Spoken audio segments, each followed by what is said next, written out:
Imagine spending your entire life as the family's loyal attack dog, doing all the dirty work for your golden boy brother, only for that same brother to stab you in the back and leave you for dead when you're no longer useful. Well, our MC hit the cosmic reset button. He's been sent back 27 years, stuck in his kid body, but armed with all his deadly skills and a god-tier grudge. This is the story of Cyan Vert, a protagonist who's done being the family's spare and is now maining the revenge class. He has to navigate a world of two-faced nobles and family drama, all while hiding the fact that he's basically a pint-sized Grim Reaper with a demonic talking sword.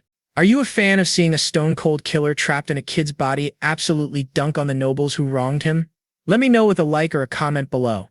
Alright, grab your popcorn because this family reunion is about to get messy. Let's dive in. Ah yes, the classic opening line for a tragic backstory. Dedicate your life to upholding the honor of the family name. That's what our boy's father always told him. Sounds noble, right? Well, hold on to your hats, folks, because what he really meant was that he should want absolutely nothing for himself. Nope, his one and only job was to be a living, breathing shadow for his older brother. Yikes. And our protagonist did just that, fighting one battle after another like a good little soldier. But after all that grinding, he's ended up here on his knees and looking pretty pathetic. Suddenly, someone approaches, clearly enjoying the show. One couldn't pay to see such an extraordinary sight. He's talking about this one lone knight who's been single-handedly taking on the continent's toughest warriors. And judging by the bodies littering the ground, our boy has been putting in some serious work. A man in fancy white robes stands over him, looking impressed. Marvelous. You are indeed his younger brother. The wounded man, Cyan Vert, glares up at his opponent and spits out his name. Boris. Boris just grins back. Cyan demands to know who's behind this ambush, summoning a wicked-looking dagger made of pure dark energy. He struggles to his feet, power surging around him. Was it the Emperor? Boris flinches from the energy. That vile black mist, so the rumors are true. Aha. So our boy Cyan is an assassin from a spooky group called the Mist. The plot thickens. Boris just sneers, deciding he'll just spin this as him putting down a heretical rebel. What a snake. Cyan is not having it.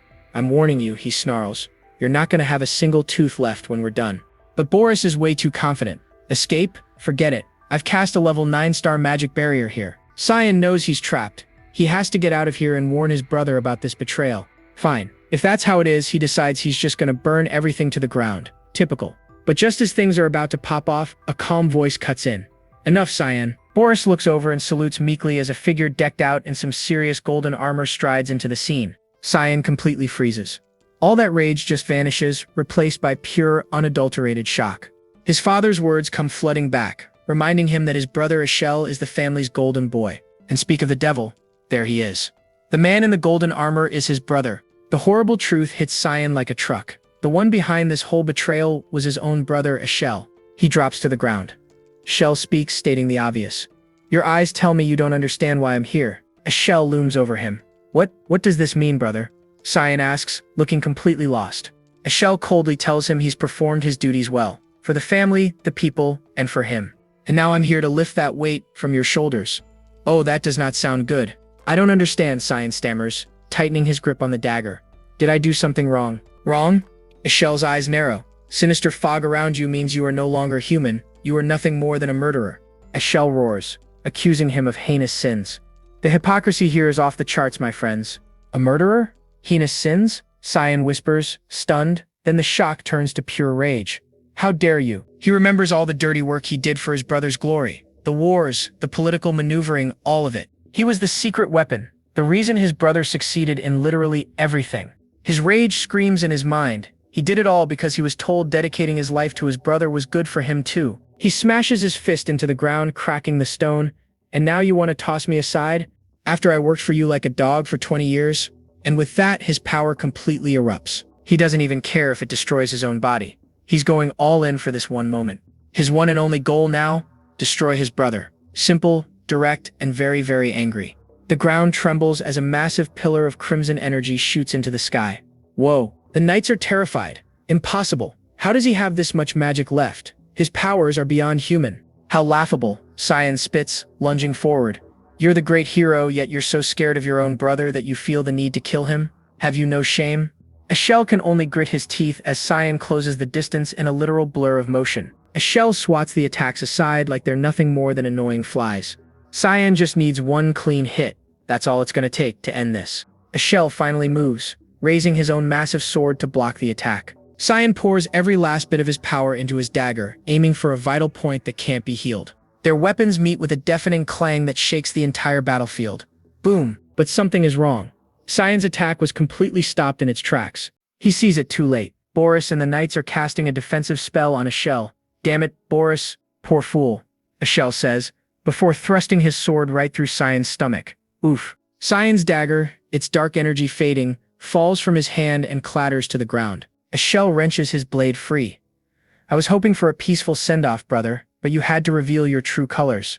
I recognized your true nature long ago, he continues coldly. I'm glad I never once fully trusted you. Wow. Just wow.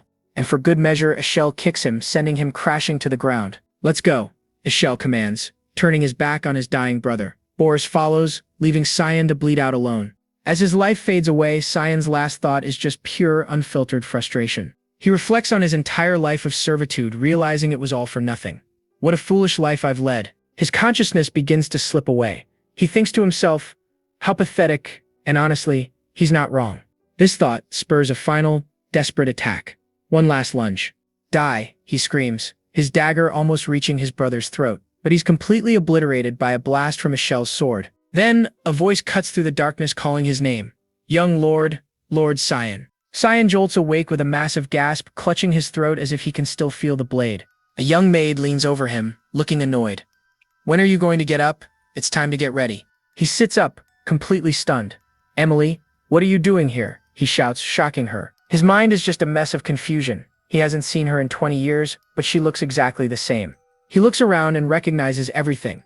This is his childhood bedroom. Nothing has changed. He looks down at his own small hands and the impossible truth hits him. Am I a young boy again?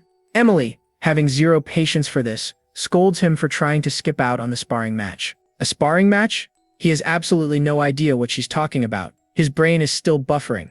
A little while later, he's figured it out. Looks like his respawn point was at the castle of Duke Vert, his family home. Yep, there's no denying it. He has somehow traveled back to the castle of his past. He wonders if this is just his life flashing before his eyes as he dies.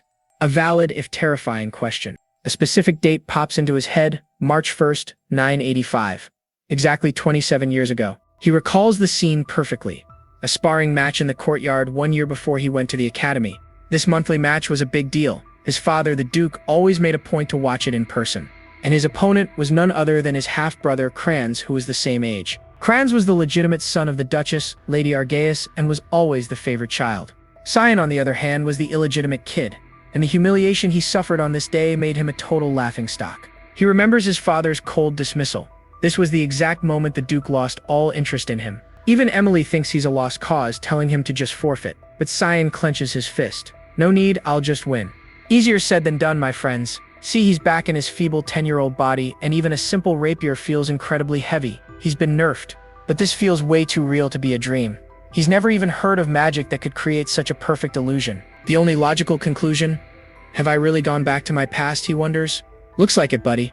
Kranz taunts him, but Cyan has a brilliant thought. If he's really in the past, then he can change it. The Duke signals for the match to start, and a bell chimes. It's go time. Kranz immediately lunges like he knows he's got the win. But Cyan's surprised.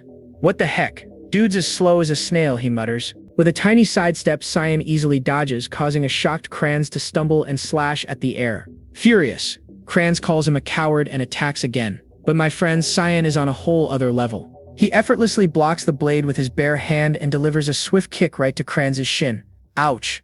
The Duke and Duchess watch in absolute stunned silence as their precious son gets totally owned. Cyan stands over the whimpering Kranz. He could end it now, but he's not quite satisfied yet. He remembers all the years of bullying and torment he endured from his half-brother. This time, he's going to beat Kranz so badly that he'll never dare to act up again. Ever. He's gripped with a firm resolve. This time, he's going to live for himself.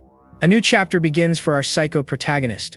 With a brutal stomp, Cyan knocks Kranz out cold, ending the match with a crushing defeat. Bam. His victory was so impressive that the Duke himself postponed a trip just to meet with him. The Duke's personal bodyguard, Jurkin, is even escorting him personally. This is a big deal. On the way, he passes the Duchess, who looks absolutely furious. With a smug grin, Cyan decides to rub it in.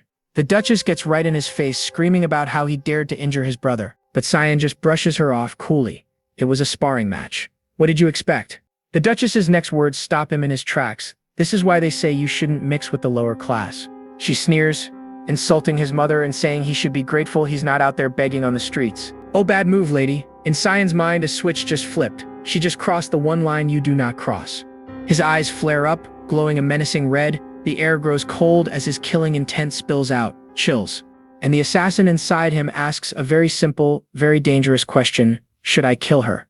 But then he's like, nah, never mind. Death would be way too easy for her. He knows how to make her suffer, and he's gonna take his sweet, sweet time with this one. Cyan just coolly reminds her that her precious Crans is going to the academy too. Lady Argaeus, completely clueless, asks what his point is. Then, with a wicked grin, he drops a little threat.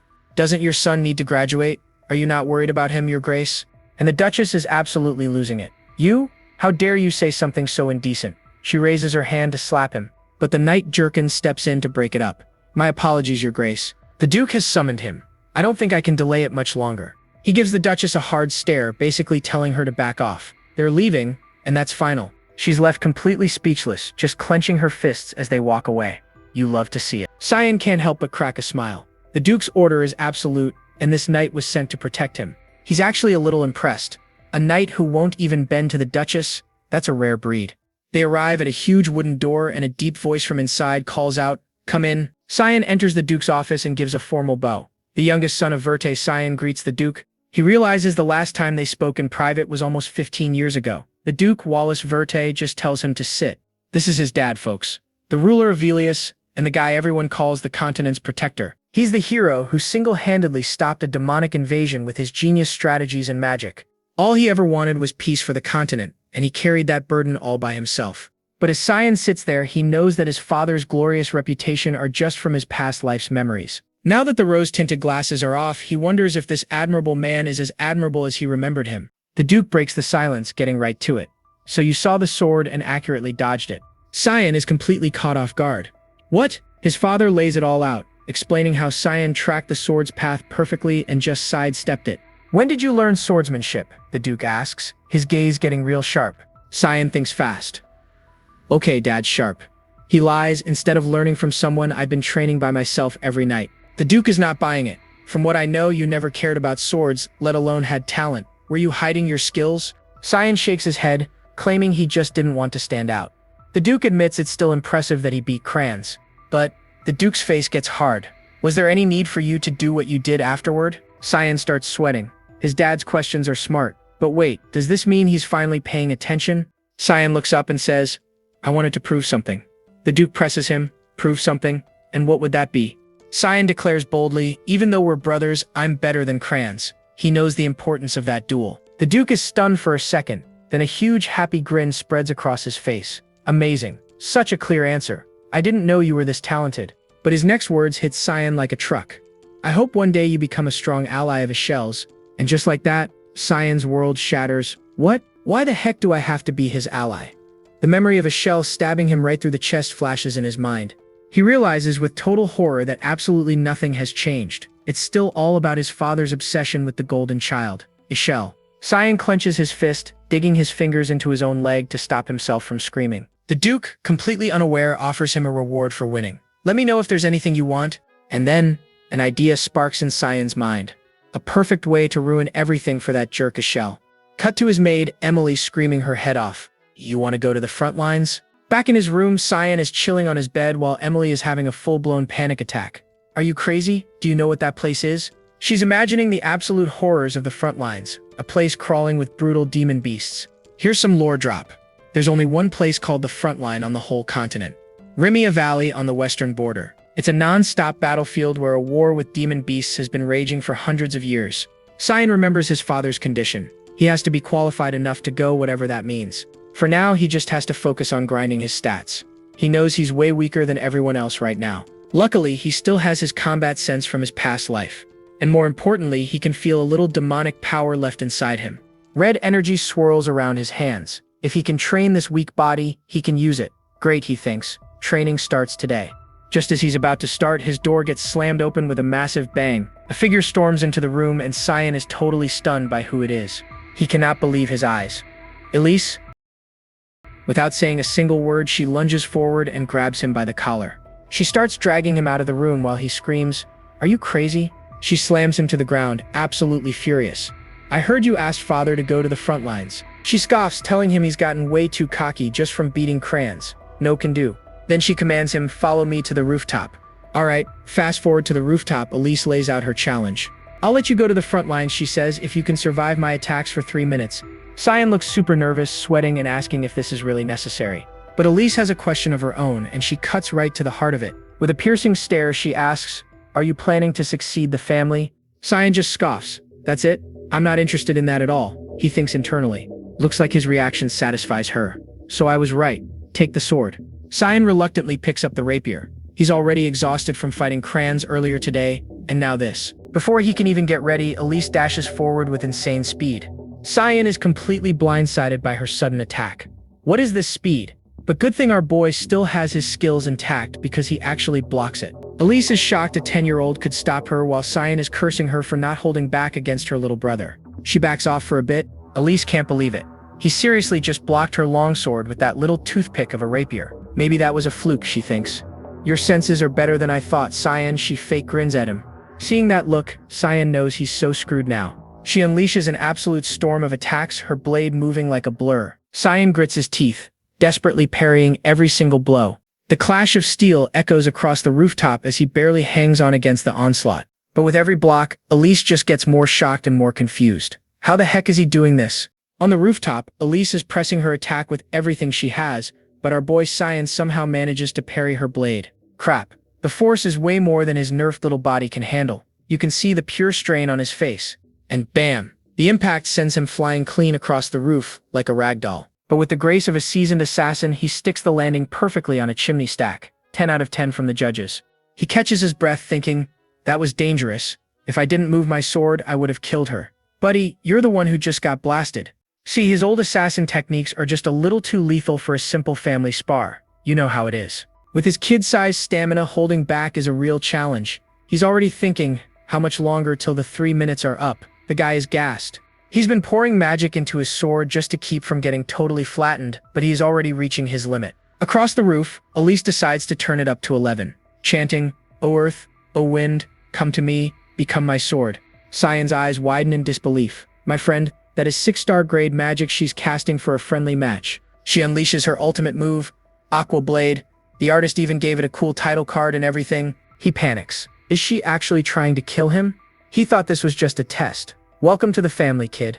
But one look at her face tells him everything. He thinks, I was wrong. The look on her face makes it clear she's crazy. Yeah, no kidding, dude. He knows blocking this attack means getting launched off the castle, but backed into a corner, he has no other choice. With a desperate plea to whatever gods are listening, he leaps forward to meet her attack head-on. The two blades are about to collide in a massive explosion of pure, unfiltered sibling rivalry, and he's pleading, please stop, hesitating, and just come out. Suddenly, a third figure appears between them. Enough, he yells. Talk about a dramatic entrance. It's Jurkin. His intervention creates a blinding flash of light that engulfs the entire rooftop. Hope the neighbors didn't see that. With a limp Cyan slung over his shoulder, Jurkin scolds Elise. Lady Elise, that's going too far against the young master. Relief is all over Cyan's face. He was wondering when big old Jurkin would show up. Oh, you sly little punk. Elise gasps, snapping out of her battle trance like someone just splashed cold water on her. She rushes over, hugging him tightly, and crying. I'm sorry, Cyan. I lost it for a moment. I just didn't want you to go to the front line. Cyan comforts his older sister, thinking to himself, that's just like her. She's too hardworking. A surprisingly wholesome thought from our little psycho. His sister, Elise, was always the elite of the elite, attending the super fancy Royal Academy. She had excellent grades in everything and was so perfect people called her the child of God. You know, no pressure or anything. Alongside their older brother Ashel, she was hailed as the next protector of the continent. But in his past life, not long after joining the Knights of Light, she met a miserable, bloody end. Well, that got dark fast. Back in the present, Cyan holds her close. I missed you, sister. I'll protect you this time, he murmurs. Elise questions Jurkin's presence and he reveals his secret mission. The Duke ordered him to guard Cyan from the shadows. Cyan just smirks. He'd sensed Jurkin's presence the whole time and wonders why his father even bothered with the secrecy. But he just can't think about that now. The fight drained every last ounce of his energy and he just falls asleep in his sister's arms. Elise smiles gently, thinking he's still just a kid after all. If only she knew, my friends. If only she knew. The next day, Elise returned to the academy, and he had a meeting with his father coming up. For 2 weeks he pushed his child's body to its absolute limit, but the results were pathetic. 10 is my limit, he cries. He mourns his old, powerful body. It's clear that to get his stats back to their former glory, he needs a serious power-up. Just then, Emily arrives with a package from Elise. It's finally here. The good stuff has arrived. It's a vial of Hellhound's blood, and it smells absolutely foul. Emily's face says it all. Yuck. The blood is a rare item from Remea Valley, the kind of stuff you'd find being sold on the black market. Most people consider it a poison, but he knows it permanently boosts magic and stamina. Emily is horrified, but Cyan isn't worried. He knows its effects are real from his previous life. He's got the insider info. Plus, he's got the distinction of being the only one who can stomach Emily's terrible cooking anyway. He still remembers the first dish he tried, button mushroom soup. Compared to that, this bowl in front of him was absolutely delicious. Okay, he has officially lost his mind. He tells a startled Emily he's going for a walk, with a completely crazed look in his eye. Time to see if the medicine worked. He heads to a secluded spot overlooking the estate, a place he often came to think. Very dramatic of him. He knows Jurkin is gone, making his regular reports, so he's alone right now. In his past life, his brother Ashel received a divine revelation about a dormant, ancient temple located somewhere in this very forest. Using his knowledge from the future, Cyan searches for the spot where the flow of mana is concentrated. I think it's around here, he thinks. This is my chance. Only I know about this temple for now. Cyan's eyes glow red as he focuses his new demonic energy. He slams his hand into the ground, unleashing a massive shockwave of power that shatters the earth. He chuckles to himself as he thinks, Ishel, you'd never guess what I'm up to right now. The ground rumbles and crumbles away, revealing a hidden staircase leading deep underground.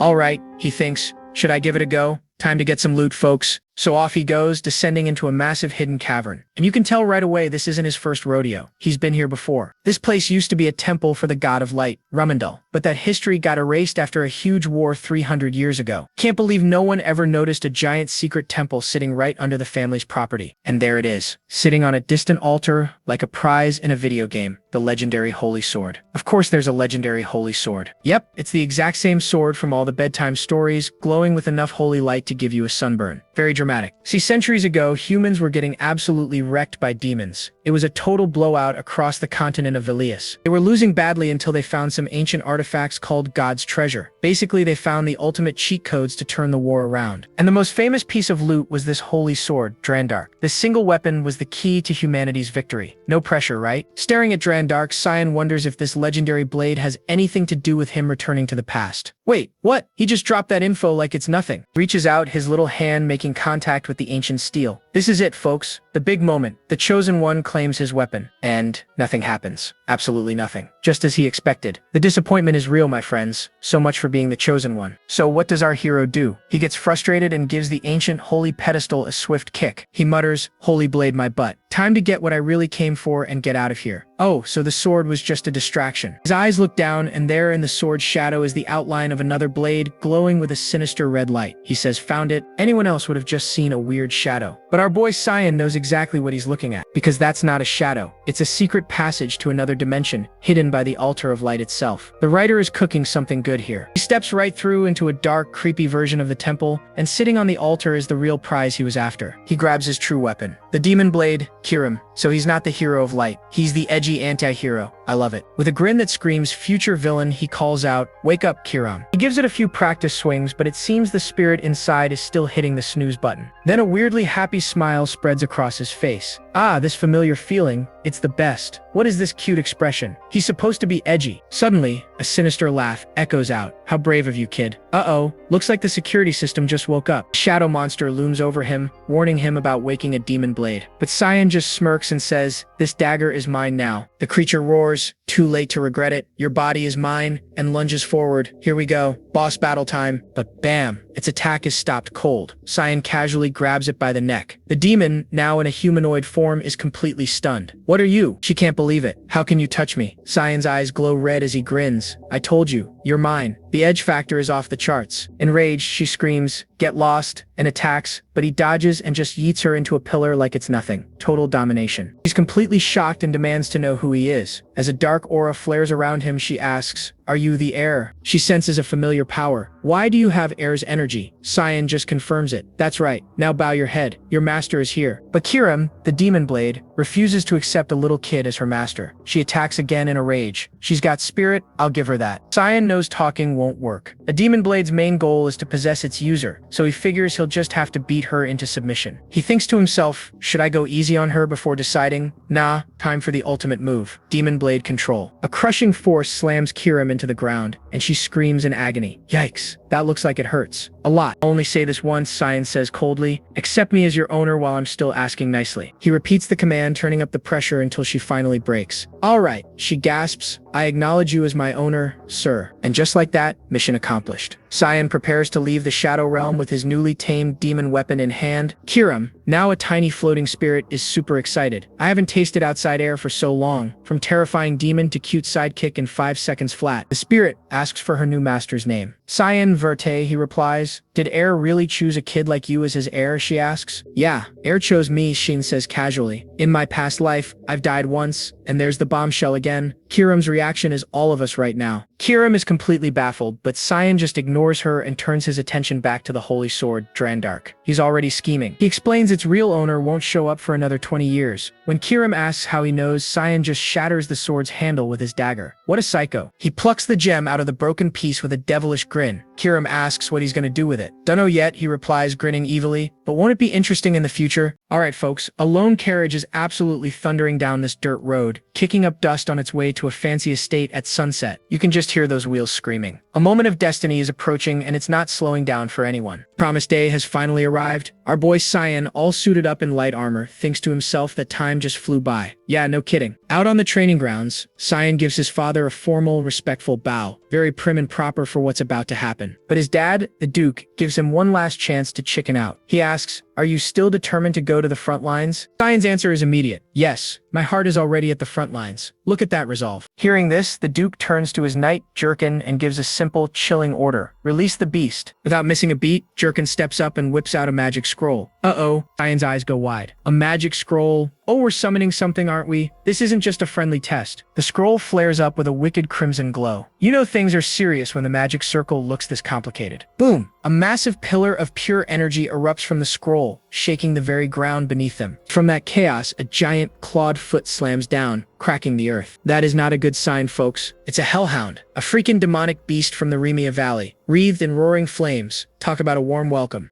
But look at our boy. He's just smirking, hand resting on his sword like it's another Tuesday. So this is the test, huh? He glances over at the knights, who are already getting their own weapons ready just in case. Yep, they're basically on standby in case he gets completely wrecked. A little bit of worried parental supervision. His father's voice cuts in, laying it out plain and simple. Be sure to prove your iron will by passing this test. No pressure, kid, a test. This whole situation sparks a memory from just a few days ago. And so, the mandatory flashback begins. So, a few days earlier, Cyan had walked up to Jurkin with a simple, innocent request to spar. He explains that with only 3 days left, he can't just keep swinging his sword at the air. He needs some real practice. He needs to get his combat senses sharp, and he politely asks Jurkin for some help. Jurkin starts sweating and immediately tries to pawn him off on Kranz. Why not ask him? You two are the same age. But Cyan shuts that down fast, explaining that Kranz now runs away screaming every time he sees him. I wonder why. Realizing he's totally cornered, Jurkin just sighs. He knows there's no getting out of this one. Very well, he agrees, and Cyan is absolutely thrilled. He finally got his high-level training dummy. Jurkin sets the rules: he'll only use his scabbard, and he'll stay purely on defense. Sounds fair enough, right? Cyan thanks him, but then he adds one more little thing. Don't tell a single thing about what's going to happen to my father, he warns, his eyes glowing a menacing red. This is an order. Oh, he's pulling rank now. Jurkin is completely taken aback. Where did this suddenly intense and commanding kid come from? Without another word, Cyan lunges forward. His eyes are blazing with pure, unadulterated killing intent. Bam! He strikes with incredible force, his practiced sword clashing hard against Jurkin's scabbard. Jurkin is stunned. What a heavy blow. He cannot believe this is the strength of a 10-year-old boy. He is so fast. Cyan presses the attack relentlessly, his movements just a blur. Jurkin is completely shocked by the boy's raw skill. This is not the young master he knows. Before he can even process what's happening, Cyan leaps high into the air, twisting for an overhead strike. What is this? An action movie. Okay, now Jerkin's eyes are glowing. He's got to get serious just to block this impossible attack. Their blades meet in a blindingly fast flurry of strikes. Sparks are flying everywhere. This is way more than a simple spar. Cyan's eyes are just burning with that red energy. He's putting every ounce of his demonic strength into this exchange. He's twisting and countering in midair with moves that absolutely defy his age. This kid is a prodigy. Phew. The spar ends with Cyan landing gracefully, admitting, "Looks like I still can't defeat you." Understatement of the year, my friend. Then he snaps right back to being a cheerful kid, a bright smile on his face as he thanks Jerkin for the help. Jerkin, still trying to catch his breath, just stammers. He's completely shell-shocked by how much the young master has grown. And Cyan just gives him this sheepish, sweaty grin like he just had a light workout.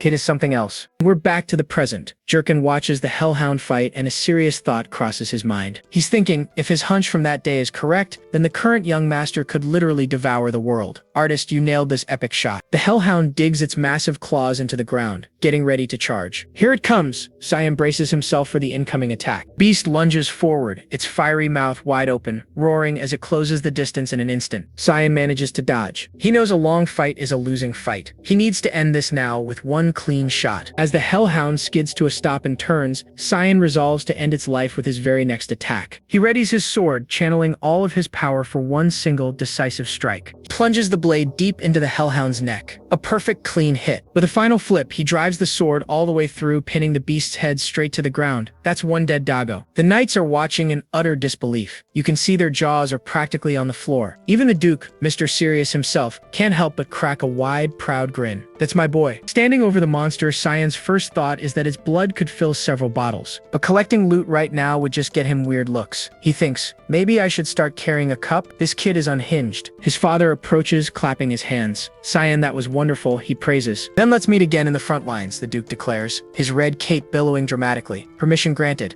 Cyan is absolutely overjoyed. Thank you, father, he says with a grateful bow. Just then, a wisp of dark energy appears and a familiar voice whispers, "Master, it's Kiram, the spirit of his demonic sword," and she is not happy. "Do I look like a kitchen knife to you?" she demands. She's furious that he didn't use her, reminding him that she can only use her powers when she consumes blood. "You gotta feed the demon sword, man." She practically begs him for just a little sip of the Hellhound's blood, drooling all over the place. "Don't worry," Cyan says, and a sinister little grin spreads across his face. He pulls out the demonic blade, Kiram, now glowing with malevolent energy. "I'll let you feed as much as you wish. Soon." But Kiram is already in full-blown tantrum mode. "Then why didn't you wake me up? Poor girl."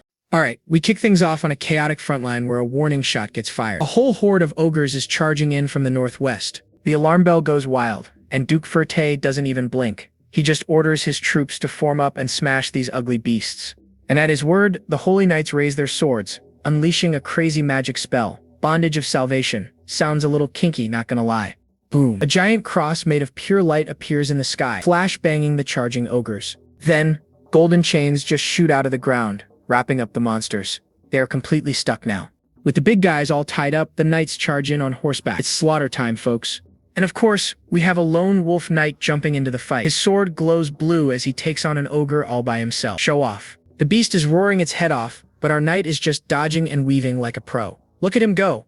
And there it is. A final, powerful slash sends the monster packing. One down, a million to go. And who's casually just watching this absolute bloodbath? Our boy, Cyan Vert, and his poor maid Emily is right behind him, looking like she's about to faint. Emily is completely losing it, clinging to him and crying about why on earth he would bring her to this nightmare. But Cyan? He is just spacing out. He looks over the battlefield and admits to himself, yeah, this place is still a living hell, but a part of him actually missed this mess. Just then, his father, Duke Wallace Verte, rides up and asks how he is feeling. Cyan just calmly says he is a little nervous. The Duke gives him the classic dad speech. Never let your guard down, because out here you could die at any second. Thanks for the pep talk, Pops. Cyan just puts on this fake smile and promises to keep his father's words in mind. Yeah, right. And get this. This level of carnage is just a normal day on the front lines. They have 3 or 4 major battles like this every single day. Winning here takes some serious strategy and elite knights with crazy skills to fight off endless waves of demonic beasts. So after the dust settles, Cyan gets a little tour through the military camp. Looks cozy. And of course he has been given a tent in the absolute safest spot as far from the action as possible. Can't have the rich kid getting a scratch. He is already worried that with security this tight, he won't get a chance to feed his demonic blade, Kiram. He walks into his tent wondering if he has to wait until evening. But nope, he finds Emily still shaking under a blanket. She pops her head out just to remind him of his dad's warning that they could die at any moment. Thanks for the reminder, Emily. Cyan just smirks at her, asking why she does not just pack up and go home then. Savage. And Emily absolutely explodes. She yells that she cannot possibly leave because he would be helpless without her. She says with all these monsters around, she is the only one who can help him. Look at that terrifying resolve. Our boy is sweating. Then she just storms off, declaring it is mealtime. Cyan tries to ask about a cape he wanted, but she is already gone, ghosted. Cyan is so annoyed, he is actually thinking about just sending her away. Later that night, Cyan pulls a classic cartoon move. He sets up a decoy in his bed with a doll and a wig. All cloaked up and ready to go, he thinks to himself, this should do, right? Famous last words. And suddenly, a voice asks if he is heading out. He turns around, totally startled. It is Emily, and she is awake. She is just rubbing her eyes and he tries to play it cool, complimenting her on being so diligent. Smooth, Cyan, real smooth. He quickly tells her he is leaving and to cover for him like usual, then just bolts out of there. He reminds her that his alibi is that he is sleeping, and she just dutifully agrees as he vanishes. Best maid ever? See, Cyan knows that patrols get heavier later on. This is his only real shot to go on a little murder spree. He whips out an assassination technique called fog glide and just zooms into the wilderness at top speed. If he remembers correctly, this area should be a total danger zone, crawling with monsters. And with a totally evil smile, he thinks it is the perfect place to test out his demonic dagger, Kiram. He pulls out his dagger and Kiram's voice rings out, super excited about the smell of blood. This blade is a whole mood. She is begging him to let her cut something already. Patience is not her virtue, apparently. The demonic beasts lunge forward, and Cyan finally gives his blade the green light. He grins and says, all right, Kiram, slice to your heart's content, let's go. And here it is, his ultimate move. Fog blade, raging fog storm. Whoosh! A tornado of red slashes just erupts around him, tearing the demonic wolves into tiny little pieces in seconds. After turning them all into confetti, he calmly walks over to a corpse and stabs his dagger into it. Then he collects its blood in a mug and takes a big drink. Blood is dripping from his mouth as he grins, and Kiram says she feels super refreshed. A match made in hell, these two. Cyan is ready for more training, but Kiram is already bored. She is asking when he is going to get stronger by hunting actual threats instead of these puppies. But Cyan just smiles, telling her not to worry. The night is young, and this place is basically an all-you-can-eat buffet of monsters. Meanwhile, a royal convoy is traveling through a dark mountain pass. Oh boy, a new plotline. Inside, an attendant is telling a young woman that the front lines are way too dangerous and she should turn back. But the princess is having none of it. She says not to treat her like a child, because as the clear princess of the empire, it is her duty to be here. She gives the attendant a final warning not to question her again, and the attendant nervously agrees. Yikes. The attendant quickly changes the subject, mentioning that Duke Ferte's youngest son is also on the front lines. She adds that he is the same age as the princess. Now the princess is interested. She is surprised the Duke would bring his son here. The attendant clarifies that he volunteered, just like her. Then she gets all sly, suggesting that since they are the same age, maybe they should meet. The princess scoffs, claiming she is not interested and is going to sleep. Sure you are. But after a moment of silence, she quietly asks, what's his name? Ha, knew it. The attendant happily says his name is Sir Cyan Verte. The ship is setting sail, folks. The princess repeats the name Cyan Verte to herself, looking all thoughtful and intrigued. Is the beginning of a romance subplot? The battle is raging, and a harpy monster gets absolutely shredded, screaming its little bird lungs out. And who's in charge of this mess? None other than Duke Wallace Verte, barking orders like a drill sergeant. A soldier gives the all clear. The Duke's like, all right, pack it up, boys. We're heading home. But you can tell something's on his mind. He's got that classic I'm a serious anime dad look going on. And over here we have our boy Cyan Vert trying to look cool with his foot on a dead monster. Very edgy, my friend. He sheathes his sword trying to play it cool, but you can tell he's gassed. His two nightly babysitters are just watching him. Later, his dad rolls up and asks how he's handling the whole war as heck thing. Cyan gives the perfect son answer, I'm learning so much, father. The Duke is visibly shocked. He totally expected his son to be crying for his mommy. And would you look at that? A rare smile from Dad of the Year. He's actually proud of his kid. This is a historical moment, folks. Cyan's brain just short-circuits. Praise? From his dad? Is this a dream? Error 404, emotion not found. Dad then drops a cliffhanger. See me in my barracks tomorrow morning, we need to talk. Classic. Our boy is still malfunctioning, thinking about how his dad has never looked at him like that. Not in this life or his previous one. But the warm fuzzy feelings don't last long because that night, it's back to the grind. He whips out his edgy purple dagger, Kiram. Suddenly, a giant freaking deathworm erupts from the ground. Look at the teeth on that thing. Nope, nope, nope. His talking sword is like, hey, let me drive. And Cyan's immediately like, absolutely not, you're a terrible influence. But Kiram has a point. This worm is regenerating faster than he can deal damage. This thing has a healing factor. Cyan realizes his month-long training montage wasn't enough. He's still too weak to solo this boss. As the giant worm lunges for a snack, Cyan knows he's out of options. Time for a desperation play. He yells, "Fine, Kirim, you can take over." The sword spirit is absolutely giddy, ready to cause some chaos. He activates his 9th assassination technique, Demon Blade Manifestation. You know it's serious when the attack name pops up on screen. He's going full demon mode, vowing to turn this worm into calamari as he flies through the air cloaked in red energy. Then he pulls out another one, Fog Blade, 8 fluttering petals. Writer, you are getting really creative with these names. And just like that, zing, the death worm gets diced into a million pieces. Talk about overkill. A little while later, a knight is on patrol and finds a dead monster. He notes the body is still warm. Uh-oh. Looks like Duke Wallace found Cyan's secret training spot. He tells his men to search the area, grounded. The Duke checks out the slash marks and gets a weird sense of déjà vu. He thinks he's seen this sword style before. Then one of his knights yells for him. "Sir, you have got to see this."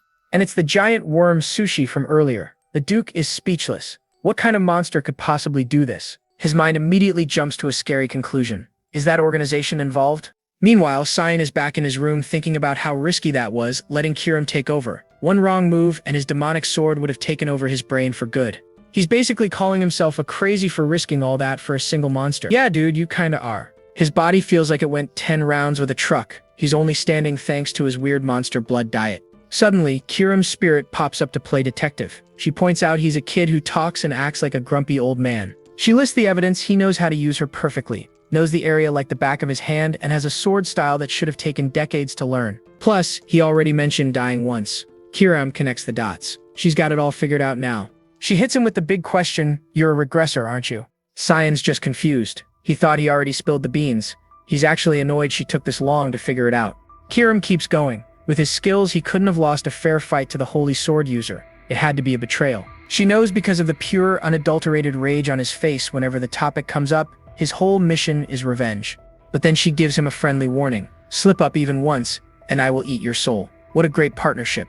Cyan practically coughs up a lung but still manages to talk smack back. Don't get ahead of yourself. I'm not that easy to kill. His comeback leaves the demonic sword totally stunned. Cyan just smirks. Yep, she's exactly as he remembers. The next morning, the whole camp is buzzing. Cyan wanders out wondering what all the drama is about. Emily runs up to him in a total panic. Apparently they found a super strong monster corpse at the valley entrance last night. Cyan plays dumb but he's sweating bullets. Oh shoot, she's talking about his death worm. He tries to act casual, asking is that all, which just makes poor Emily even more confused. He starts grilling her. Did anyone see anything? Did anyone mention his name? He is not being subtle at all. But before she can answer, Jerkin the Knight shows up. The Duke wants to see you. Now, is he busted now? And that's when it hits him. In his rush, he forgot to clean up the crime scene. He left dead monsters everywhere. Oh man, our boy just messed up real bad. So much for his grand plan to lay low until the Academy arc. That went out the window real fast. He knew his dad would figure it out eventually. He walks into the command tent to face the music. Duke Wallace doesn't even turn around. He just says, "You're here." Oh, the tension. Cyan's brain is running a million miles an hour trying to figure out how to lie his way out of this. But his dad's first order is simple and terrifying. Sit down. You could cut the tension in this tent with a knife. Cyan's heart is beating out of his chest. He's desperately trying to think of a way to change the subject. Good luck with that, buddy. So, Sen gets summoned to his dad's tent, and you can just feel the dread. He knows he's about to get grilled. The dude's already cycling through his mental Rolodex of excuses. Okay, how do I lie my way out of this one? Classic. But his dad, Duke Wallace, isn't messing around. He cuts right to it, asking, "So what were you doing last night?" Cyan tries to play it cool, like he's in some high-stakes poker game. He's all, "Oh me? I was just tired. Went to bed early." Yeah, right. His father is absolutely not buying that for a second. The wounds on those beasts were very similar to Cyan's swordsmanship. But even the Duke thinks he's reaching a bit. Like, is he really trying to connect this scrawny kid to the slaughter of a massive death worm? It sounds crazy. Seeing his dad go quiet, Cyan pushes his luck and asks if something's wrong. Big mistake. The Duke just pivots. "Do you know what happened near the garrison?" And then he drops a total bombshell. He thinks the culprit is a secret assassination group called Mist. Cyan is stunned. That name, he knows that name. The look on his face is priceless. The Duke goes full history professor, explaining that Mist is this ancient group known for slaughtering nobles and calling it purification. Real pleasant folks. Their signature move, leaving a black fog behind. The catch is they supposedly vanished 300 years ago. Spooky. And guess what? That same black fog was found all over the Deathworm's corpse. A power supposedly granted by error, the god of darkness. How convenient. So based on all this, the Duke confidently declares that Mist is back in business and they're the ones who killed the beasts. Cyan can't believe his luck. His dad somehow connected all the dots he left behind and pinned it on a legendary ghost organization. Lucky guy. The Duke warns him to be careful and says he'll report it to the Empire. And just like that, Cyan is seemingly off the hook. You can just see the relief wash over his face. He looks like a goofy idiot, thinking he actually got away with it. The Duke dismisses the crazy idea of a kid being involved and then changes the subject. He mentions an important visitor is coming. He gets this sly little smile on his face and tells Cyan he has a favor to ask. Oh boy, here we go. Bam! A horn blares out of nowhere, announcing the arrival of His Majesty, the Emperor himself. Talk about timing. Duke Wallace immediately drops to one knee as the Emperor rides in on a warhorse that looks like it eats other horses for breakfast. The Emperor hops off his horse and claps his old buddy on the shoulder, telling him to skip the formalities. They're clearly tight. Then he spots our boy Cyan and asks who he is. Cyan respectfully introduces himself, trying not to wet his pants. The Emperor praises the Duke's kids and it finally clicks for Cyan. His dad's favor is just for him to stand there and look like a good, dutiful son. And for a second, he's actually moved by his father's trust. It's a huge change from his past life where the Duke just didn't care at all. The Emperor says the timing is perfect because he also brought someone for Cyan to meet. Oh, a blind date? Let's go. A girl with white hair and a very regal-looking cloak steps out of the carriage. She introduces herself as Erin Savelrus, the 5th princess. Cyan's brain goes into overdrive. He immediately recognizes her, thinking to himself, oh no, it's the unfortunate 5th princess. Foreshadowing anyone? And there it is. The real favor. His dad wants him to play tour guide and escort Princess Erin. What could go wrong? The Duke says it's just to keep her company since they're the same age and will probably see each other at the academy anyway. Seems logical. Cyan remembers seeing her around the academy in his past life, so he knows she's not a complete stranger at least. His dad is hoping they'll become best buddies, but Cyan is not so sure about that. He's got that look in his eye. He gets that his dad wants him to have a bond like he does with the Emperor, but he's thinking, Dad, you picked the absolute worst person for this job. See, he knows something about her future. Something that makes friendship totally impossible, but of course, he can't say a word. The drama. So, deciding to just roll with it, he starts walking with the princess. She immediately asks why the river next to them is bright red. Cyan explains it's called the Blood River, a retirement home for demonic beasts. They come here to die and their bodies just dissolve into the water. Yummy. The princess is completely grossed out, especially when Cyan adds that other beasts drink from it and bathe in it. Her face is a meme. She asks what's at the end of this disgusting river. The demonic realm, he says, deadpan, just like that. He can't resist trolling her a little, saying she might meet the Demon King if she keeps going. He is having way too much fun with this. But their little chat is cut short by a sudden flash of golden light in the distance. Cyan knows exactly what that light means. A demonic beast attack. Time to get serious. Duke Wallace immediately snaps into action, ordering his knights to move out. He's ready to go, but the Emperor stops him with a smirk. Did you really think I came all this way just for a visit? I was getting bored at home. The Duke gets the message. The Emperor turns to his own troops and orders them to wipe out every last beast. Then the Duke yells for Cyan to get over there and join the fight, and Cyan is all too eager to agree. The princess gives him some serious side-eye, asking if he can even fight. He just tells her he's support and that she needs to get to safety. But just as he's about to leave, the princess suddenly yells, "Take me with you." Excuse me? Cyan is completely baffled. She argues that since they're the same age, she should be able to fight too. What is this brat saying? He tries to explain that this is a real battlefield, not a playground, but she's not having it. I don't care, she yells. No one's going to stop me. Okay, Cyan has had enough of this nonsense. His face is twitching. He just yells, "Jerkin," and poof. The giant knight Jerkin appears and just grabs the princess. Cyan orders him to take her somewhere safe, pronto. Jerkin politely asks her to come with him, but she just glares back, absolutely fuming. If looks could kill. She finally snaps, pointing right at Cyan. How insolent. How dare you treat a princess of the Empire like this? And that's it. Cyan's eyes start glowing an ominous red as he gets right in her face. He warns her that her little tantrum could get a lot of knights killed. Can you take responsibility for those countless lives, princess? He asks, his voice dangerously low. Oof, he went there. And that hits her like a truck. The princess is left completely speechless, with tears welling up in her eyes as reality sinks in. Having made his point, Cyan turns his back on her. Go back if you're going to behave like a spoiled child, your highness. Mic drop. With the princess finally shut down, she's left with Jerkin as our boy Cyan heads off to the front lines. Meanwhile, the battle is already kicking off. A giant, insect-looking beast smashes right through the army's barricades like they're toothpicks. This thing is just plowing through the soldiers as they desperately try to stop it. It's pure chaos. But amidst all the panic, someone raises his sword, ordering the troops to get back into formation. Of course, it's the Duke himself, roaring at his men to show these beasts no mercy and wipe them all out. Inspired by their leader, the soldiers let out a massive war cry and charged straight into the horde. Let's go! Okay, let's break down this royal family mess. We've got the Emperor Dion Severus, and this dude had 2 wives. First Empress, Diana, is out of the picture. The second one, Cassandra, is currently running the whole show. So Diana's kids were the first prince and second princess. Cassandra popped out the third and fourth princes. Keeping up? But wait, there's more. Meet the 5th princess, Erin Severus, and she's the illegitimate daughter of a nameless commoner. You know this is going to be a tragic backstory. Thanks to her lowly blood, everyone treats her like dirt, but our girl Erin isn't one to just roll over and take it. She actually took her royal duties seriously, grinding harder than any of the real royals. And for all that effort, yeah, it just made everyone hate her even more. Classic. In the original timeline, they framed her for treason and left her to die on an island. They literally called her the unfortunate princesses. Sion thinks to himself that if she had just kept her head down, she might have survived. Basically, do nothing and win. Sound familiar?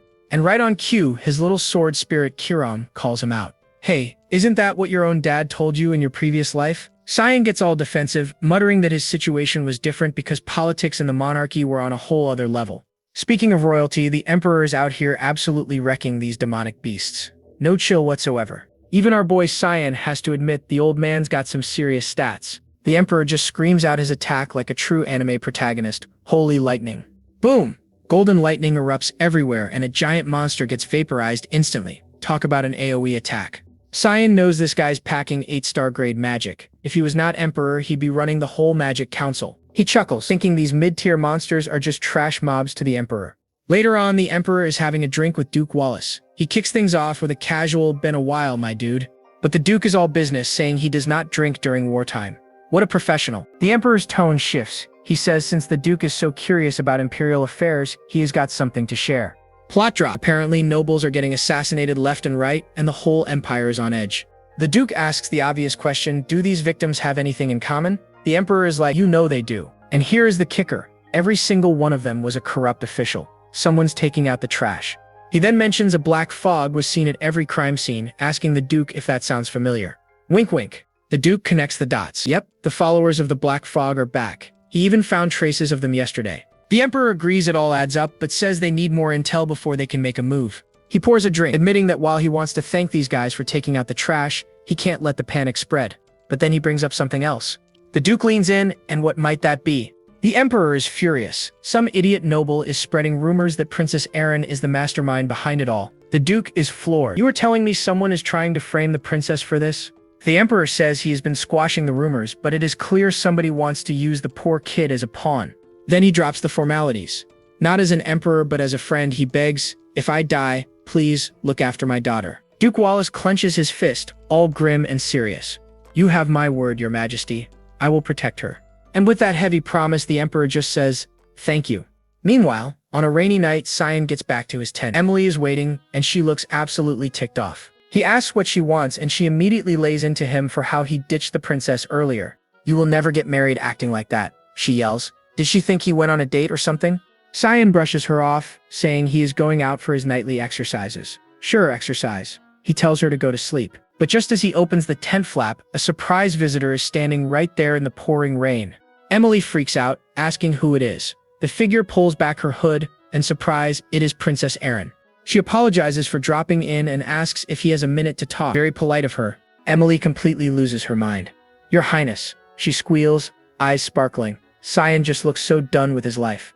So they bring the princess inside, while her royal guards are stuck standing watch outside in the rain. Tough gig. Erin makes small talk, asking how long he has been on the front lines. About a month, he says, cutting to the chase. Why are you here? The princess gets a little awkward and asks Emily to leave. Sion agrees, sending his fangirling maid out for a bit. Got it, Emily says with a huge wink. You two have fun. Oh, she totally thinks this is a date. Once she is gone, Sion is internally screaming. He is not enjoying this at all. Erin breaks the silence, apologizing for being rude earlier. She admits she was not acting very princess-like. Sion apologizes too, but she waves it off, saying she would have been just as annoyed. That is surprisingly mature. She even says that, unlike her, he is actually respected by people and seems way more mature. Sion is a little surprised. He is totally analyzing her personality. Erin suggests they could be friends at the academy, but Sion just shuts her down cold. I am sorry. I cannot help you, he says, straight up. You can see the shock on her face. Ouch. He tells her if she is just here to make acquaintances, she can see herself out. Man, he is being a real jerk. Erin is clearly hurt. I was just trying to be friends. You're being really mean. Her eyes start tearing up. You also think I am just a princess in name only. And Cyan, he just stands there, giving her nothing. Stone cold. Her face just falls. I get it, she says. I am useless to you. Sorry for wasting your time. She turns to leave, completely dejected. My mistake. I really thought we could be friends, but you are nothing like your brother, Lord Ashell. And bam, that is the trigger word. That name hits Cyan like a truck. Wait, who did she just say? He whips around and grabs her arm, making her jump. What is wrong with you? She stammers. Cyan's voice drops low. Ashell, how do you know my brother? She explains they met at the academy and he gave her some friendly advice about being a princess. Oh, I bet he did. Sin is completely stunned. He gave her advice? No way. That cannot be right. Cyan's brain goes into overdrive. He knows exactly what a manipulative monster his brother is, and it hits him. His brother's plan to use and destroy Princess Erin, it had already started. The entire scheme clicks into place. He turns back to Erin. All right, let me give you some advice too. But before he can drop his wisdom bomb, a sudden noise interrupts them. Suddenly, Emily bursts back in looking absolutely terrified. Young master, she screams. Run, she shrieks, and you can hear the raw panic in her voice. And not a second later, kaboom! The entire roof is ripped off from over them. Poor Emily gets caught right in the blast, sent flying like a rag doll through the air. Outside, the knights are freaking out. A giant stone monster is tearing up the camp. Emily is lying in the rubble, crying and completely terrified. This is not her day. A massive demonic beast looms over her, claws out as she screams for her master. Classic setup for a hero moment, folks. Meanwhile, way over on the other side of the map, the Emperor is about to get some terrible news. A soldier runs in, totally out of breath. A high-grade beast ambush hit the back line, and Princess Erin got caught in it. Whoops. The Emperor does not even blink. He basically yells, launch everything, and orders the entire army to go save the princess, no matter the cost. But you can see the gears turning. He is thinking, what in the world was she doing in a place like that? Good question, my dude. Back with our main psycho, Cyan is surveying the damage. First deathworms, now ogres. He is thinking this timeline is getting seriously weird. Yeah, these monsters are showing up way too early. He realizes something he did must have totally messed something up. He is having a little is it me moment when Emily just barrels into him yelling for him. She is a crying mess telling him she thought he was dead and vowing to never leave his side again. Stage 5. Clinger activated. Cyan gets a flashback to moments ago when the whole attack started. With moves like lightning, he grabbed the princess and dove for cover just as a giant fist smashes the ground where they were standing. He's thinking, she thought I was dead? I fought the whole Demon King's army. This one troll is basically a tutorial-level mob. Princess Erin is panicking about the knights, but Emily is like, nah, they are super strong, it is fine. Famous last words, maybe? The princess is now spiraling, blaming herself for putting her knights in danger. The guilt trip is strong with this one. Her knights are quick to puff out their chests, saying it is their honor and duty to protect her. Very noble. One of them even gives her this super confident grin, promising to protect her with his life. But Cyan's face goes pale. He just screams, run. The confident knight just looks up, all confused, as this giant shadow completely covers him. And before he can even process what is happening, snap, a giant hand grabs him and crushes him like a soda can. The troll roars, holding up its new, knight-shaped chew toy. Well, so much for that vow. Cyan does not waste a second. He draws his sword and leaps forward, yelling, stand back. The troll's big red eye locks right onto him. And Cyan thinks, yep, just as I thought. This thing is here for me. He tells Emily to grab the princess and get out of there while he plays decoy. She just yells, okay, and bolts. Cyan is a little shocked. She agreed so fast, watching her and the other knight literally drag the protesting princess away. Alright, with the NPCs safely out of the boss arena, Cyan turns to face the roaring troll. He zips forward, a total blur, and easily dodges the troll's super clumsy punch. He is wondering why all these high-level monsters are targeting him and concludes it must be some kind of scent. Then Kiram pops up and reminds him. He drank all that hellhound blood to get a power-up. She's basically saying, dude, you stink of demonic beast blood. That is why they are all coming for you. Cyan is furious. You knew this whole time, and you are just telling me now? Kiram just gives him this evil grin and reminds him, hey, all I want is your body, remember? Cyan has had enough. He literally grabs the spirit dagger. What are you doing? She shrieks. Shut it, he says. As the dagger starts glowing with energy, Kiram pleads, telling him to be more gentle. Oh, the audacity. Now facing the giant troll, Cyan just smirks. He does not care how many monsters show up. He launches himself straight into the air, flying right at the monster's face like a heat-seeking missile. The troll swings, but Cyan twists in midair, his blade leaving a streak of red light behind it. He lands without a sound as the troll's giant arm hits the dirt with a heavy thud, cleanly sliced off. He lets out a breath. Okay, no one is watching now. Time to drink some high-grade monster blood. He looks out and sees a whole valley crawling with trolls and monsters. He is not seeing danger, he is seeing a buffet. But then he freezes mid-smirk. Huh? Wait a minute, is that what I think it is? A massive creature lands with a ground-shaking thud. My friend, that is a devil dragon. And it lets out a roar that probably shook the whole continent. Kiram chimes in from the dagger, saying it is just a baby dragon, probably drawn by his stank like all the others. Cyan's face splits into this absolutely terrifying grin. He does not care why it is here. He just shouts, Demon Blade Manifestation. This is big game, folks. He is not just gonna kill it. He is gonna EAT it. Meanwhile, back at the main camp, the Emperor and Duke Wallace have just finished cleaning up the ogre problem. The Emperor asks about the princess and Cyan. Wallace grimly reports their tracks just vanished at his son's obliterated tent. But Wallace's response is ice cold. He says not to worry about Cyan because the princess is all that matters. Dad of the year, right here. The Emperor is shocked by how harsh he is, but Wallace is firm. If he is a Verdi, he can handle himself. Just then, a knight runs in, announcing they have found Princess Erin. Erin comes running, a total mess of tears and panic, calling out for her father. Her dad asks if she is okay, but she is not worried about herself. She is frantically telling him they have to go save Cyan. She is crying that it is all her fault, that he is in terrible danger because of her. While the Emperor tries to calm her down, Duke Wallace turns to Emily, Cyan's maid. He confirms who she is, and then with this terrifying look in his eyes, he demands, what happened to Cyan? Emily is shaking, totally terrified, and explains that Cyan acted as a decoy to save the princess. The knight who escaped with them speaks up, saying he knows where they were and can lead a rescue party. The Emperor, shocked by all this, yells at Wallace to hurry up and get going. But just as the order is given, Duke Wallace drops a bombshell. We will not go. Everyone just stares in disbelief. The Emperor is like, Wallace, are you serious right now? But the Duke is a brick wall. He says their top priority is to rebuild the outpost. He explains that if this falls, monsters get a free highway straight into the Empire. Strategic thinking, I guess.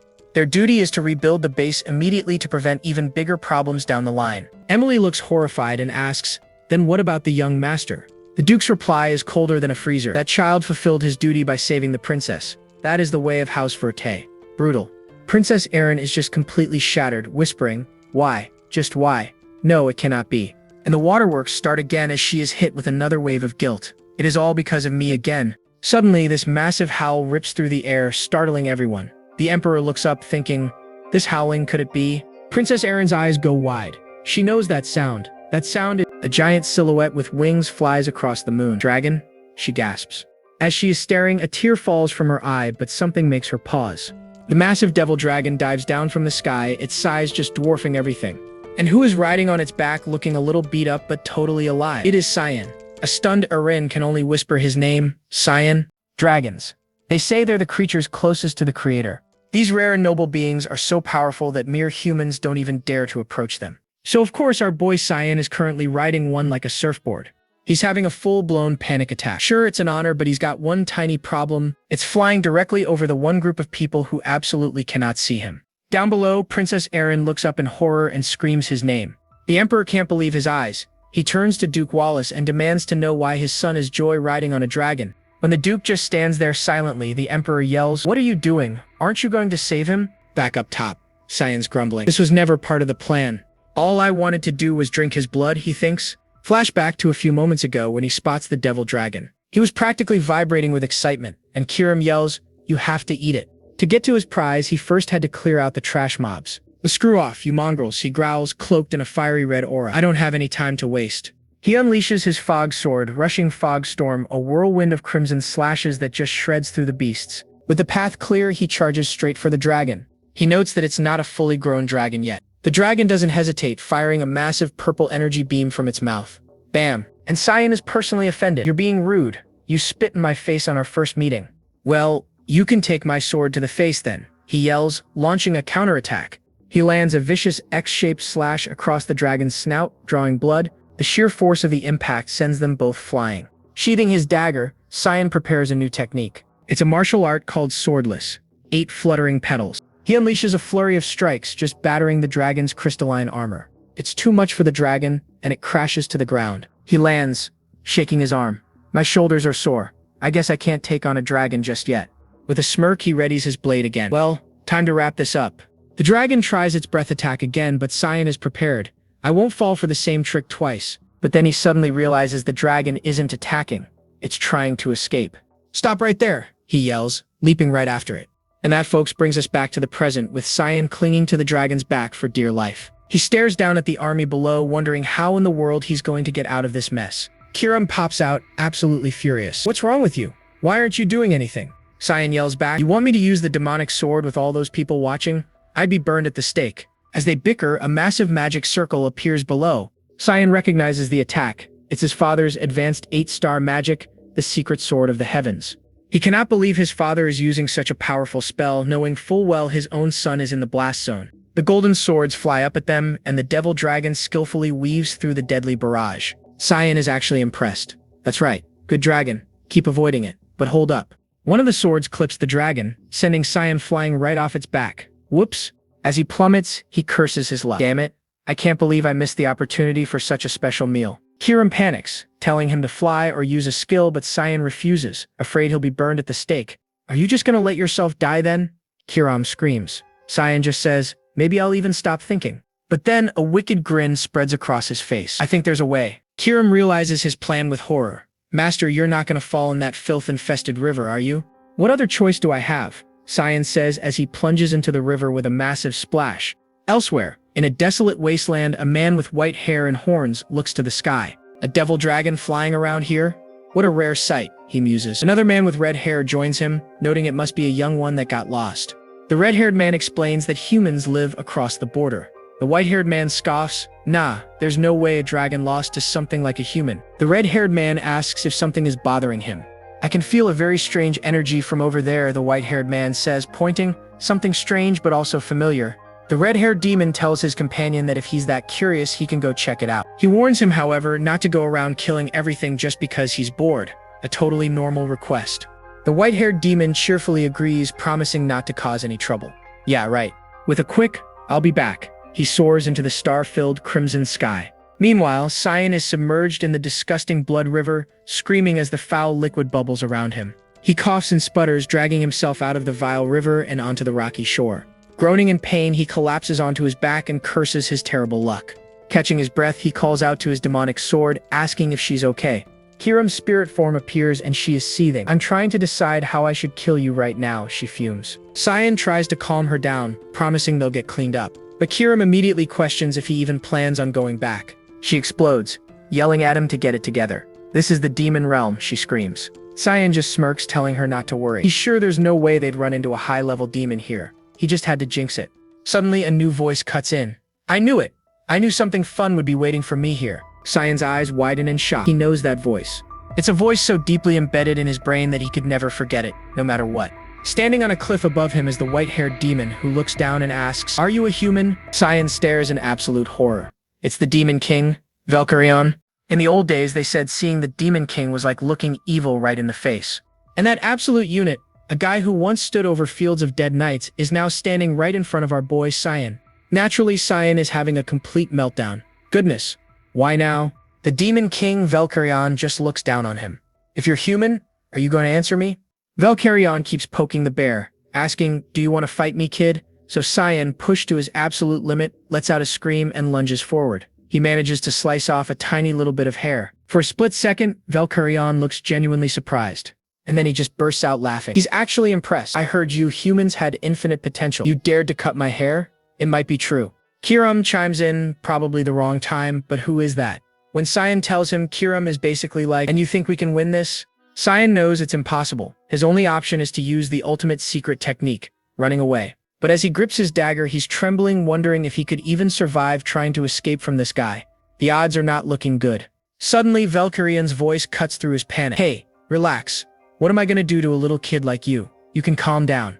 And to prove his point, the Demon King just lies down. Look, I'm not gonna do anything. Even I don't fight kids. Valkyrion asks him again, Are you human? Cyan cautiously says yes, and Valkyrion asks how in the world he got here. Cyan explains he got swept away by the river. Valkyrion senses his weird aura and asks who he is, but Cyan just says he's a normal human. Rit, Valkyrion's eyes narrow. But it feels like you know me. Cyan quickly denies it, which is not suspicious at all. But Valkyrion just shrugs it off. I guess that's true. I've never seen a human before either. When could you have seen me? This super laid-back attitude is totally messing with Cyan's head. Is this really the same demon king I know? He asks why Valkyrion is out here. I felt a strange energy while making my rounds, the demon king explains. Valkyrion sits up looking annoyed. Kid, what did I just say? He asks, and Cyan repeats it. Aren't you shocked? I just said I'm the demon king. Valkyrion shouts. I knew it. You do know me from somewhere. Cue the facepalm. There's no way this is the same demon king. Cyan remembers the terrifying demon king from his past life, the one who led a massive invasion, which by the way is about to happen soon. But this guy, he just doesn't seem like the type. If this cheerful, goofy version is his real personality, then what on earth could have happened to change him so much? Deciding to take a huge risk, Cyan asks him directly, Demon King, what is it that you wish to accomplish? Valkyrion grins. You're quite bold for asking me that. He then says his goal is simple. I just want my people to live good lives and eat well. But his expression turns deadly serious. Though, if anyone gets in the way of that, I will kill them all. That is my duty as the Demon King. And for a split second, Cyan felt it. The true monstrous nature of the Valkyrion he knew from his past life. He realizes that Valkyrion's monstrous side is currently locked away, and some future event must break those chains. Whatever that was, he has to prevent that from happening. So, Cyan proposes a deal. He warns the Demon King that something will soon happen that threatens his people. Valkyrion thinks he's talking nonsense, but Cyan presses on, saying this incident will trigger a great war between humans and demons. Valkyrion's temper starts to flare, but Cyan cuts him off. That's why I want to negotiate. Promise me you won't start a war, no matter what happens. Valkyrion scoffs but decides to hear him out. Alright, let's say I don't. What do I get in return? Cyan answers without a second thought, I'll help you. He vows to do his best to help, no matter what. The two of them stare each other down, a silent understanding passing between them. Valkyrion's eyes narrow. You know something. He lets out a dark chuckle and asks for his name. Cyan Vert. The Demon King accepts. I promise you as owner of the Demon Realm that I will not invade your land no matter what happens. But you better take responsibility for your promise too, he warns, sprouting some massive demonic wings. A deal is a deal after all. With the deal struck, Valkyrion vanishes into the sky, leaving our boy alone in the middle of nowhere. What a dramatic exit. Sometime later, a group of knights finally spots him at a suspiciously convenient spot. Cyan was found passed out, and after his rescue, he earned himself a sweet new title, the boy who survived the Devil Dragon. After that whole ordeal, he was sent to an abbey, a temporary military hospital on the borders of Velias to recover. One day, he wakes up to a very confusing situation, and the only thing he can say is a questioning, sorry, because Princess Erin is standing right at his bedside. Let me repeat myself, she says, as Cyan has a silent internal panic attack. She's blushing and sweating, nervously trying to get her words out. Then she just blurts it out with everything she has. Will you be mine? Whoa there, slow down. And Cyan's response is just pure, unadulterated confusion.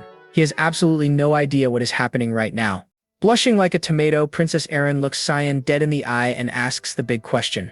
Will you be mine? Cyan is completely blindsided by this, and his response? The coldest, most one-word rejection in history.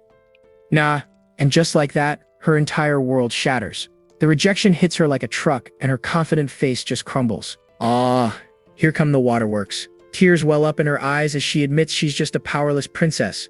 Cyan, meanwhile, is getting seriously annoyed. Dude, chill, she's having a moment. He already knew she was powerless, but her attitude is really grating on him. He can see the guilt trip coming a mile away, so he tries to let her down easy.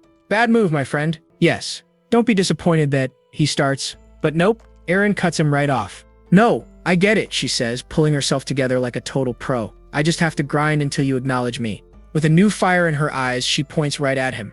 I don't know when, but I'm gonna get so OP you won't be able to ignore me. Cyan just smirks, thinking she cheered up fast because she's just a kid.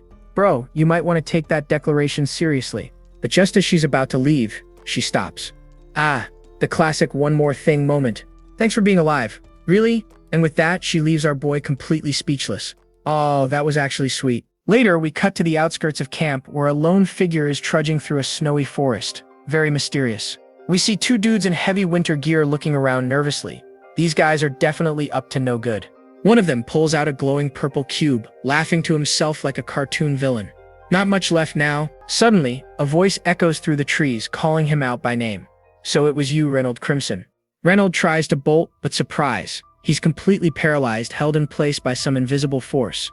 And who emerges from the shadows? Our boy Cyan, of course. He instantly identifies the artifact as a dimension box, basically an infinite storage backpack. Cyan reveals he's been watching this guy for a whole year, suspecting he was smuggling items for a rival kingdom's mage association. With Reynold totally helpless, Cyan just calmly plucks the dimension box right out of his hand. Yoink! The smuggler's eyes go wide in terror as he finally recognizes his captor. "You're Cyan Vert?" Reynold stammers, asking why he's here. In response, Cyan opens the box and casually dumps its contents onto the snow. And oh boy, it's gross. Cyan picks up a bloody claw.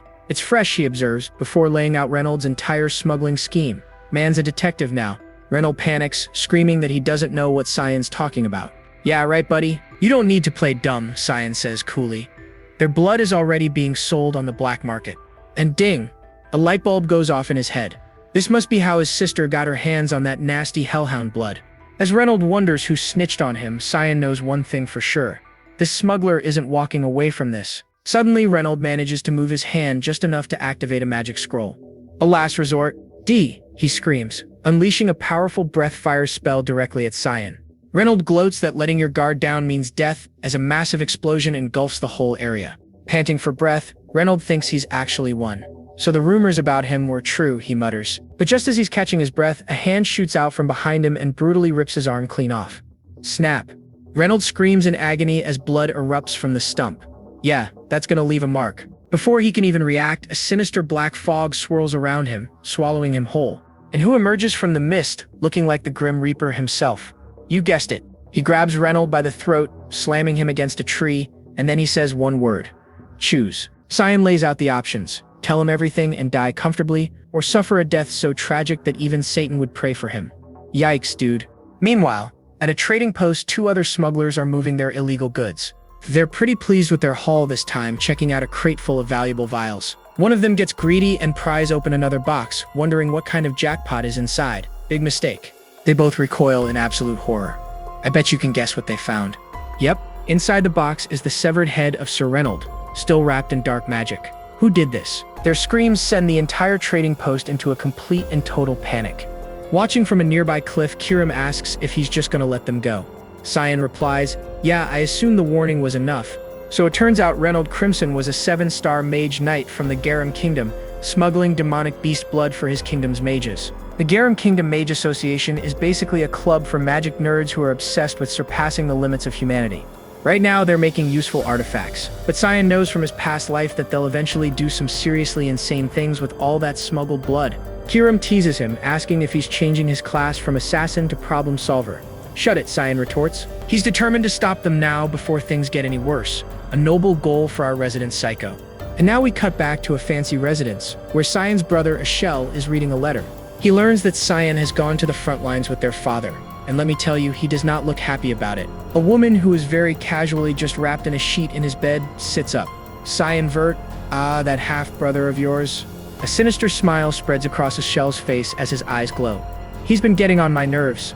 I'll have to go see him." Oh boy. Family reunion time.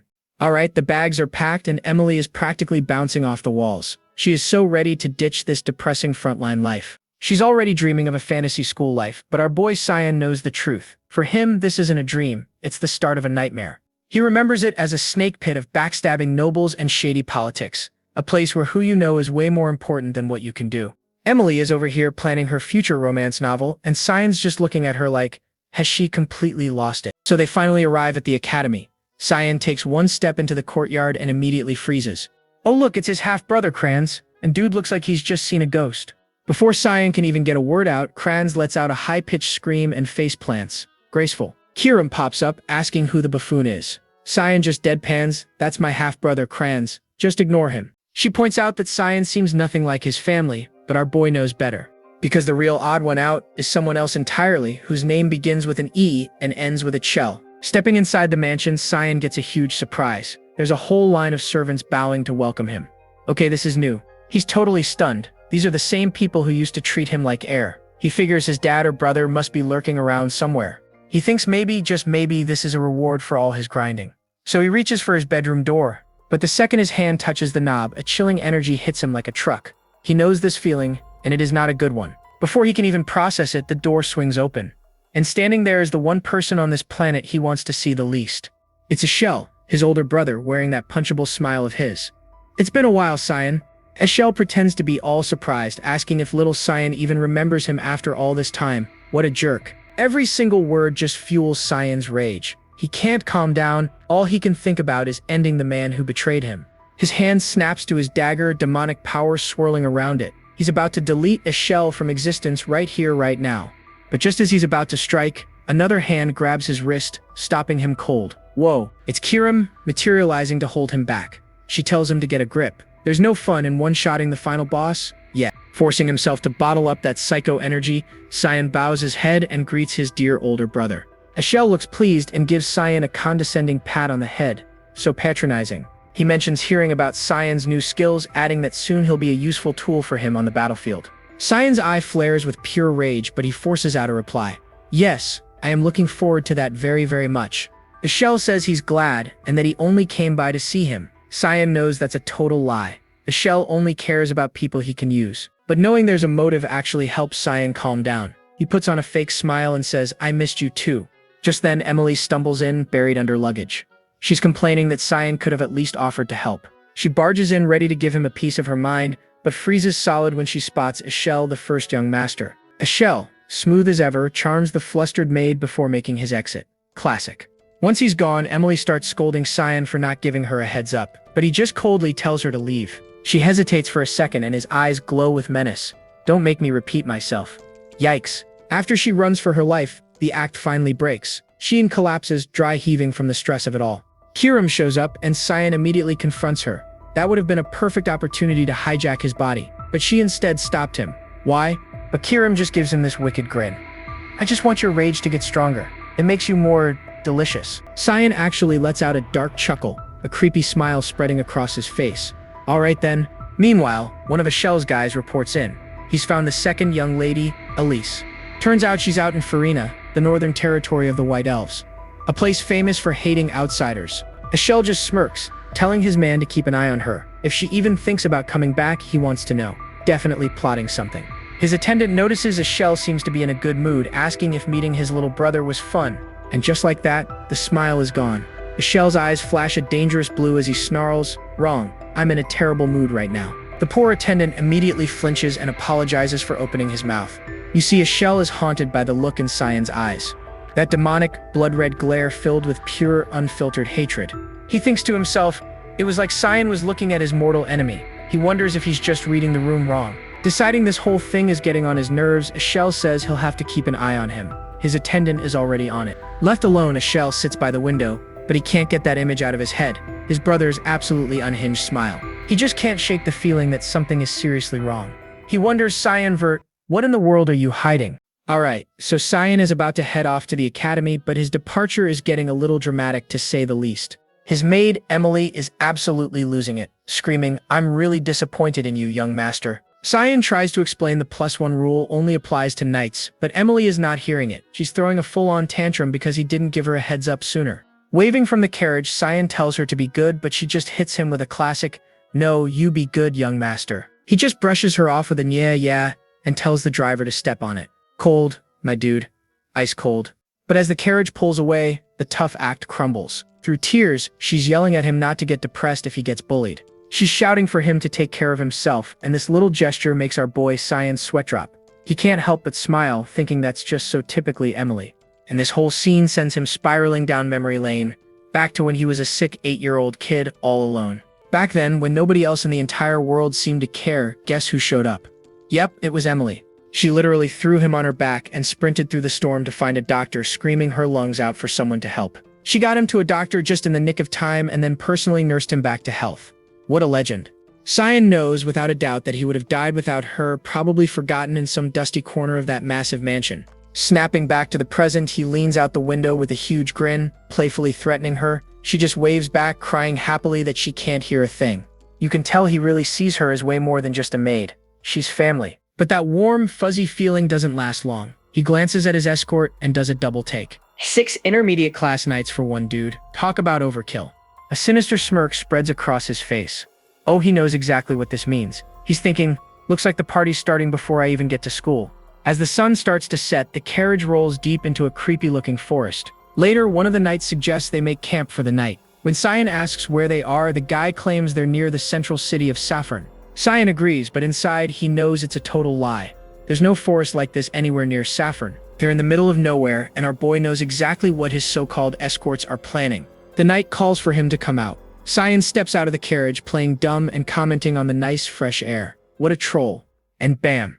He's immediately surrounded by the knights, all with their swords drawn. He just calmly asks, "So, who put you up to this?" The men stay silent, but their leader just smirks. Cyan's eyes flash a demonic red. His voice drops. "I asked a question." The leader, still grinning like a fool, draws his own blade. "You don't need to know. You're about to be a memory anyway." He tells Cyan to just close his eyes and make it painless, then lunges forward, shouting, "Goodbye." And in a flash, the tables have completely turned. It's the knight's head that goes flying and his body slumps to the ground. Whoops. Cyan stands there with his demonic dagger, Kirim, glowing in his hand. I asked, who the heck is behind this? The remaining knights are frozen solid with pure terror as a thick red aura pours off of Cyan. Why are you all not moving? Before they can even process what just happened, he's on them, a blur of red light and angry steel. One by one, they start screaming as he cuts them down with brutal efficiency. This is not a fair fight, folks. The last one tries to make a run for it, but Cyan just impales him through the back without a second thought. Zero hesitation. Only one knight is left, sobbing on the ground, completely broken. He just can't believe an 11-year-old is this much of a monster. His mind flashes to the rumors about Cyan fighting a dragon. He finally gets it. This whole mission was a suicide run from the very beginning. Cyan approaches the man and levels his glowing dagger at his throat. "You. Tell me everything." The terrified assassin cracks instantly, screaming that a Mrs. Margaret was the one who ordered the hit. His father's wife? Man, he didn't think he could get him to spill so fast. This guy's a pushover. With the sole survivor now promoted to personal driver, Cyan gets the full story. The assassins thought the order came from his half-brother Kranz, using Mrs. Margaret as a go-between. Cyan just scoffs, remembering how Kranz booked it the second he saw him. So it was that little coward after all. Oh, he's definitely on the list now. The new driver timidly gets his attention, nervously asking what's going to happen to him now. He forces a pained smile and asks if Cyan is going to kill him. But Cyan's sharp eyes notice something weird. The guy doesn't seem very sad about the idea. The knight admits he has no right to be upset. After all, they were the ones who tried to kill an 11-year-old first. Fair point. Cyan surprises him, pointing out there's a big difference between being useless and having no value. Then he casually compliments the man's driving skills. Overwhelmed by this unexpected act of mercy, the former assassin just breaks down, thanking him through a flood of tears. Just then, Cyan looks ahead and announces their arrival. They finally reach the central city, Saffron. The report is in, and it's not looking good for Cyan's supposed escort. An official confirms that 6 knights are dead and 1 is missing. Looks like Cyan left the city 10 days ago. Meanwhile, Kranz's mother, Lady Argaeus, is having a complete meltdown. She's freaking out because the assassination plot totally failed. She absolutely loses it, screaming about how 7 knights couldn't take down 1 little kid. Her attendant can only admit, yeah, they might have underestimated him just a tiny bit. The attendant is sweating bullets, suggesting there must be a hidden ally protecting Cyan. He begs for another chance to send assassins to the academy, but Lady Argaeus shuts that idea down immediately. She's terrified of what our edgy protagonist might do to her precious son, Kranz. She's still haunted by his chilling threat. Just picture this kid with glowing red eyes saying, "Don't you want your son to graduate in one piece?" Yikes. Completely defeated, she calls off the whole operation. She tells her man, "It's fine, don't do anything." But as she's walking away, she gives one last, absolutely ruthless order: tie up all the loose ends, which is code for eliminating anyone who knows about their little plan. And of course, someone was watching from the shadows the entire time. It's Ashel's servant, and he heard every single word. Meanwhile, our boy Cyan is just chilling in his carriage, enjoying the ride to the academy 10 days into his journey. Not a care in the world. The lone survivor of that ambush, a knight named Brian, has a new gig. He's now Cyan's personal coachman and subordinate. As the carriage rolls on, Cyan figures they probably know he's alive by now. He just has to decide what to do with his new pet knight. Just then, Brian excitedly pops his head in through the window to announce that they've finally arrived at the academy. Cyan, looking about as thrilled as a wet cat, simply replies, "All right." Pulling up to the Royal Academy, Cyan feels a strange sense of nostalgia. Not all good memories, mind you, but this place definitely changed him. He officially registers for school, presenting his family crest to the staff like it's a backstage pass. The registrar tells him he's all set and just needs to chill in his dorm until the entrance ceremony in 2 days. But when she hands him his dorm key, Cyan is completely and utterly baffled. He asks if there's been some kind of mistake, because his assigned dorm is the super exclusive, VIP-only Royal Hall. Standing in a suite so ridiculously opulent it makes a palace look like a shack. Even Brian is speechless. Cyan knows something's fishy. No one from his family has ever been assigned here. Someone powerful is definitely pulling strings. After confirming all his luggage is there, Cyan turns to Brian with those ice-cold eyes. Your role is done. So dramatic. Brian immediately panics, but Cyan just casually tosses him a heavy pouch of coins. He tells Brian to take the money and start a new life, warning him that going back to Velia's would be a major death sentence. But instead of leaving, Brian drops to one knee, declaring himself a knight of Velia's and begging to serve Cyan for life. Cyan's totally surprised. He thought the guy was just a coachman. Brian admits he's the lowest-ranked knight, but he is dead serious about this. He explains that his father always told him if he found someone actually worth serving, he should pledge his loyalty without a second thought. Cyan calls it a foolish idea, then immediately unleashes his inner edgelord. A wave of dark energy flares up and his eyes glow red. He grabs Brian by the collar and snarls, "How do you know I won't stab you in the back? Don't ever think about betraying me." With that little HR meeting out of the way, Cyan dismisses the entrance ceremony. He decides they're skipping the entrance ceremony and going straight to the elemental test instead. Elsewhere, over in the dean's office, the faculty is discussing all the talented new students enrolling this year. At the elemental test, students are showing off their powers. A massive burst of light signifies a particularly strong user has stepped up. It's Princess Erin, and she's revealed an impressive 2-star mana rank and 52% affinity for the light element. Another student follows that up with an even more powerful 3-star mana rank and a 71% sand affinity. The competition is fierce. The dean reads the reports, noting that while the others are impressive, he knows Cyan Vert is on a whole other level. And here it is, folks. Cyan's test result is shocking. An S rank in physical aptitude and a staggering 92% affinity for the dark element. An instructor, Sarika, notes that this score even surpasses his genius sister Elise, who was famously known as God's child. The dean, Kundal Quazel, remarks how incredible it is that Cyan has managed to completely outshine his famously talented sister. However, they both agree on one thing. Having darkness as his element is a major debuff that might cause all that incredible talent to go to waste. The dean then brings up Cyan's swanky assignment to the royal hall, which Sarika has apparently already heard about through the grapevine. He reveals the shocking truth behind it. The order for that room assignment came directly from the emperor himself. Apparently, the emperor is so grateful to Cyan for saving Princess Erin that he's seriously considering arranging their marriage. Sarika immediately understands the disastrous implications. A failure's marrying into the genius Vert family could destabilize the entire empire. The dean, however, stays completely calm. He tells her all they can do is watch and see if Cyan becomes the empire's hero or its final boss. Walking through the academy halls, Cyan reflects on his 92% dark affinity, noting it's even higher than it was in his past life. He wonders if drinking so much demonic beast blood is the cause right before he bumps squarely into his half-brother, Kranz. Kranz is terrified to see him alive, and he's not alone. A much larger student has his arms slung around Kranz's shoulder. The bully mockingly asks if Cyan is the slave that Kranz was just talking about. Real creative, buddy. This is Popper Pineron, son of a marquis, and he immediately starts insulting Cyan about his unknown mother. Cyan remembers this guy all too well. In his past life, Popper bullied him just as much as Kranz did. A sinister, bloodthirsty grin spreads across Cyan's face. He's thinking, how lucky of me to meet him now. This is going to be fun. Popper shoves Kranz aside, getting ready for a fight, completely oblivious to the world of hurt he's about to enter. Kranz sees the murderous look in Cyan's eyes and desperately tries to de-escalate, but it is way too late for that. Bam! In a single flash, Cyan delivers a devastating kick, slamming Popper into the stone floor with enough force to shatter it. Kranz can only stand there and scream in absolute horror as Popper just got popped. Cyan stands over the whimpering bully like it's just another Tuesday.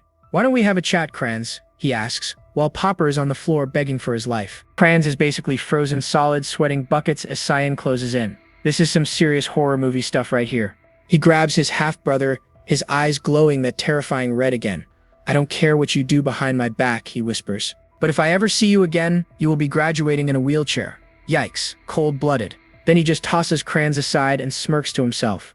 "I think my life here is going to be fun." Meanwhile, over in the super fancy Royal Academy library, instructor Sarika Nigrathi is making her grand entrance. She's thinking about Cyan, wondering if he'll be a hero or a villain. She decides she needs to keep a very close eye on him. "Girl, you have no idea." She stops at a bookshelf looking for a specific book, but it's gone.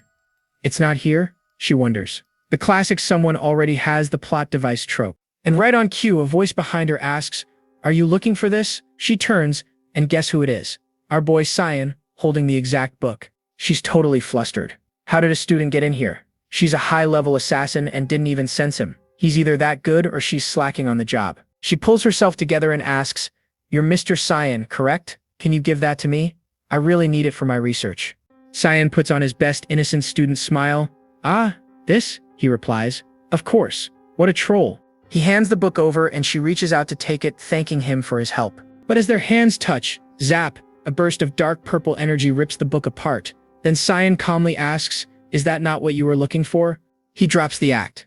Instructor Sarika, no. The Mist Organization's hall master, Sarika Nagrathi, her eyes go wide. "What the heck? How do you know that?" "Busted." Cyan flashes back to his past life. He remembered thinking she was just some ordinary nosy counselor. She was talking about student growth, which he found hilarious since his own brother was bullying him. He just blew her off, thinking it was a joke. But then she dropped a bombshell. She was interested in him because he had an 84% affinity for the dark element. That's some high-tier stats right there. She told him his potential was infinite, and for a second he was totally confused.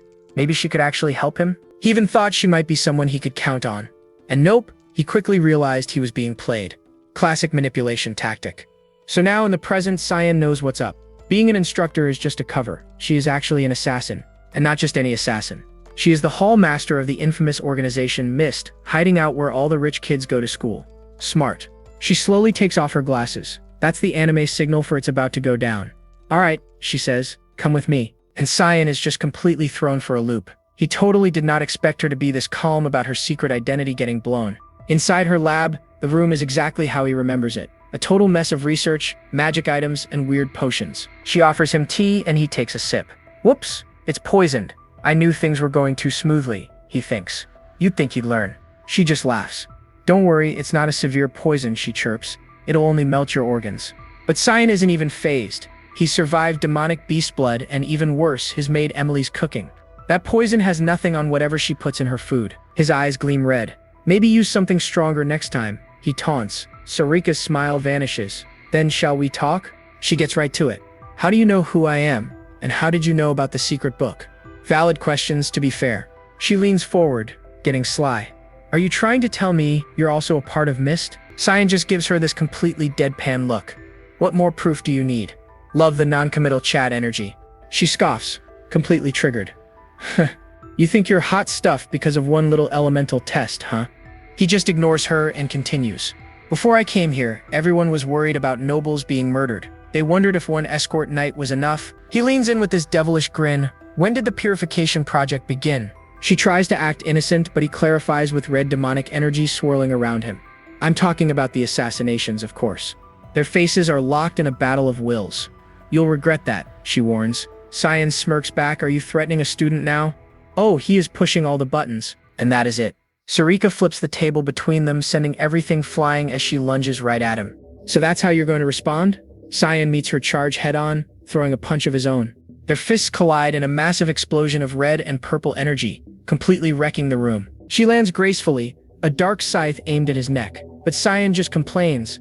"I thought I proved my identity enough. If you were really in Mist, then I would know about you," she snarls, refusing to believe him. She unleashes a furious combo, her dark blades flashing through the air as she screams, "I won't let you go." Cyan just sighs. "Guess I have no choice then." He pulls out Kirim and it pulses with red energy. It's go time. He blocks her attack easily, and the shockwave from the clash of their weapons is huge. "If you can't believe me, then I'll show you." With a flick of his wrist, Cyan unleashes a volley of red energy blasts from Kirim. The blasts slam right into Sarika, who cries out in shock. She totally did not see that coming. The sheer force of his demonic energy blast sends Sarika flying across the room. Stunned, her eyes lock onto his weapon, and then it hits her. That's the demonic blade Kirim. Cyan holds the blade up, its unholy energy swirling around his hand. "You believe me now?" he asks calmly. He then reveals he knows Mist is looking for a successor, which just blows her mind. "How do you know that?" she demands. With a confident smirk, Cyan rests the dagger on his shoulder. "The person you've been searching for," he declares, "is right before you." He then gives his one and only command, "Bring me to Eru." Mic drop. End scene. Somewhere in the city of Lewin, Instructor Sarika casually leads our boy Cyan into a super sketchy, dark alley. With a little burst of purple magic, she just shatters the enchanted lock on a hidden door. You know, totally normal instructor stuff. Sarika's a bit surprised, pointing out that Cyan doesn't seem shocked at all. "Buddy, this kid has seen way weirder things than a secret base." She leads him through a massive gate, telling him this is the path he wanted. From here on out, he's on his own. Cyan steps into a massive, empty hall. It's a special realm made by the god of fog. Looks like a classic boss room to me. His spidey senses start tingling immediately. He clocks 2 threats at 4 o'clock and 3 more at 11. The party's just getting started. Suddenly, daggers fly out from everywhere. But this is Cyan we're talking about, so he just effortlessly weaves through the chaos. He even has the nerve to smirk. He says, "I predicted this, but this kind of welcome ceremony is a bit much, isn't it?" He moves like a blur, parrying every single blade with his own tiny dagger. It's like a deadly dance, folks. Then, in a flash of red light, he goes on the offensive, launching his own energy-infused attacks right back at them. One of the masked goons can't believe it. He's thinking, he deflected my dagger in that short of a moment? The assassin is genuinely impressed, calling his skill amazing. Then he decides to unleash his special move, Death Horn Formation. The assassins all coordinate, surrounding Cyan in a deadly pincer attack. Looks like our boy is finally trapped. But of course, Cyan has a secret technique of his own. His body just erupts in a violent red aura. It's his turn now. The assassins are completely stunned. They're all thinking the same thing. How could a kid possibly know that technique? Boom! He unleashes the Bloodthirst Wave.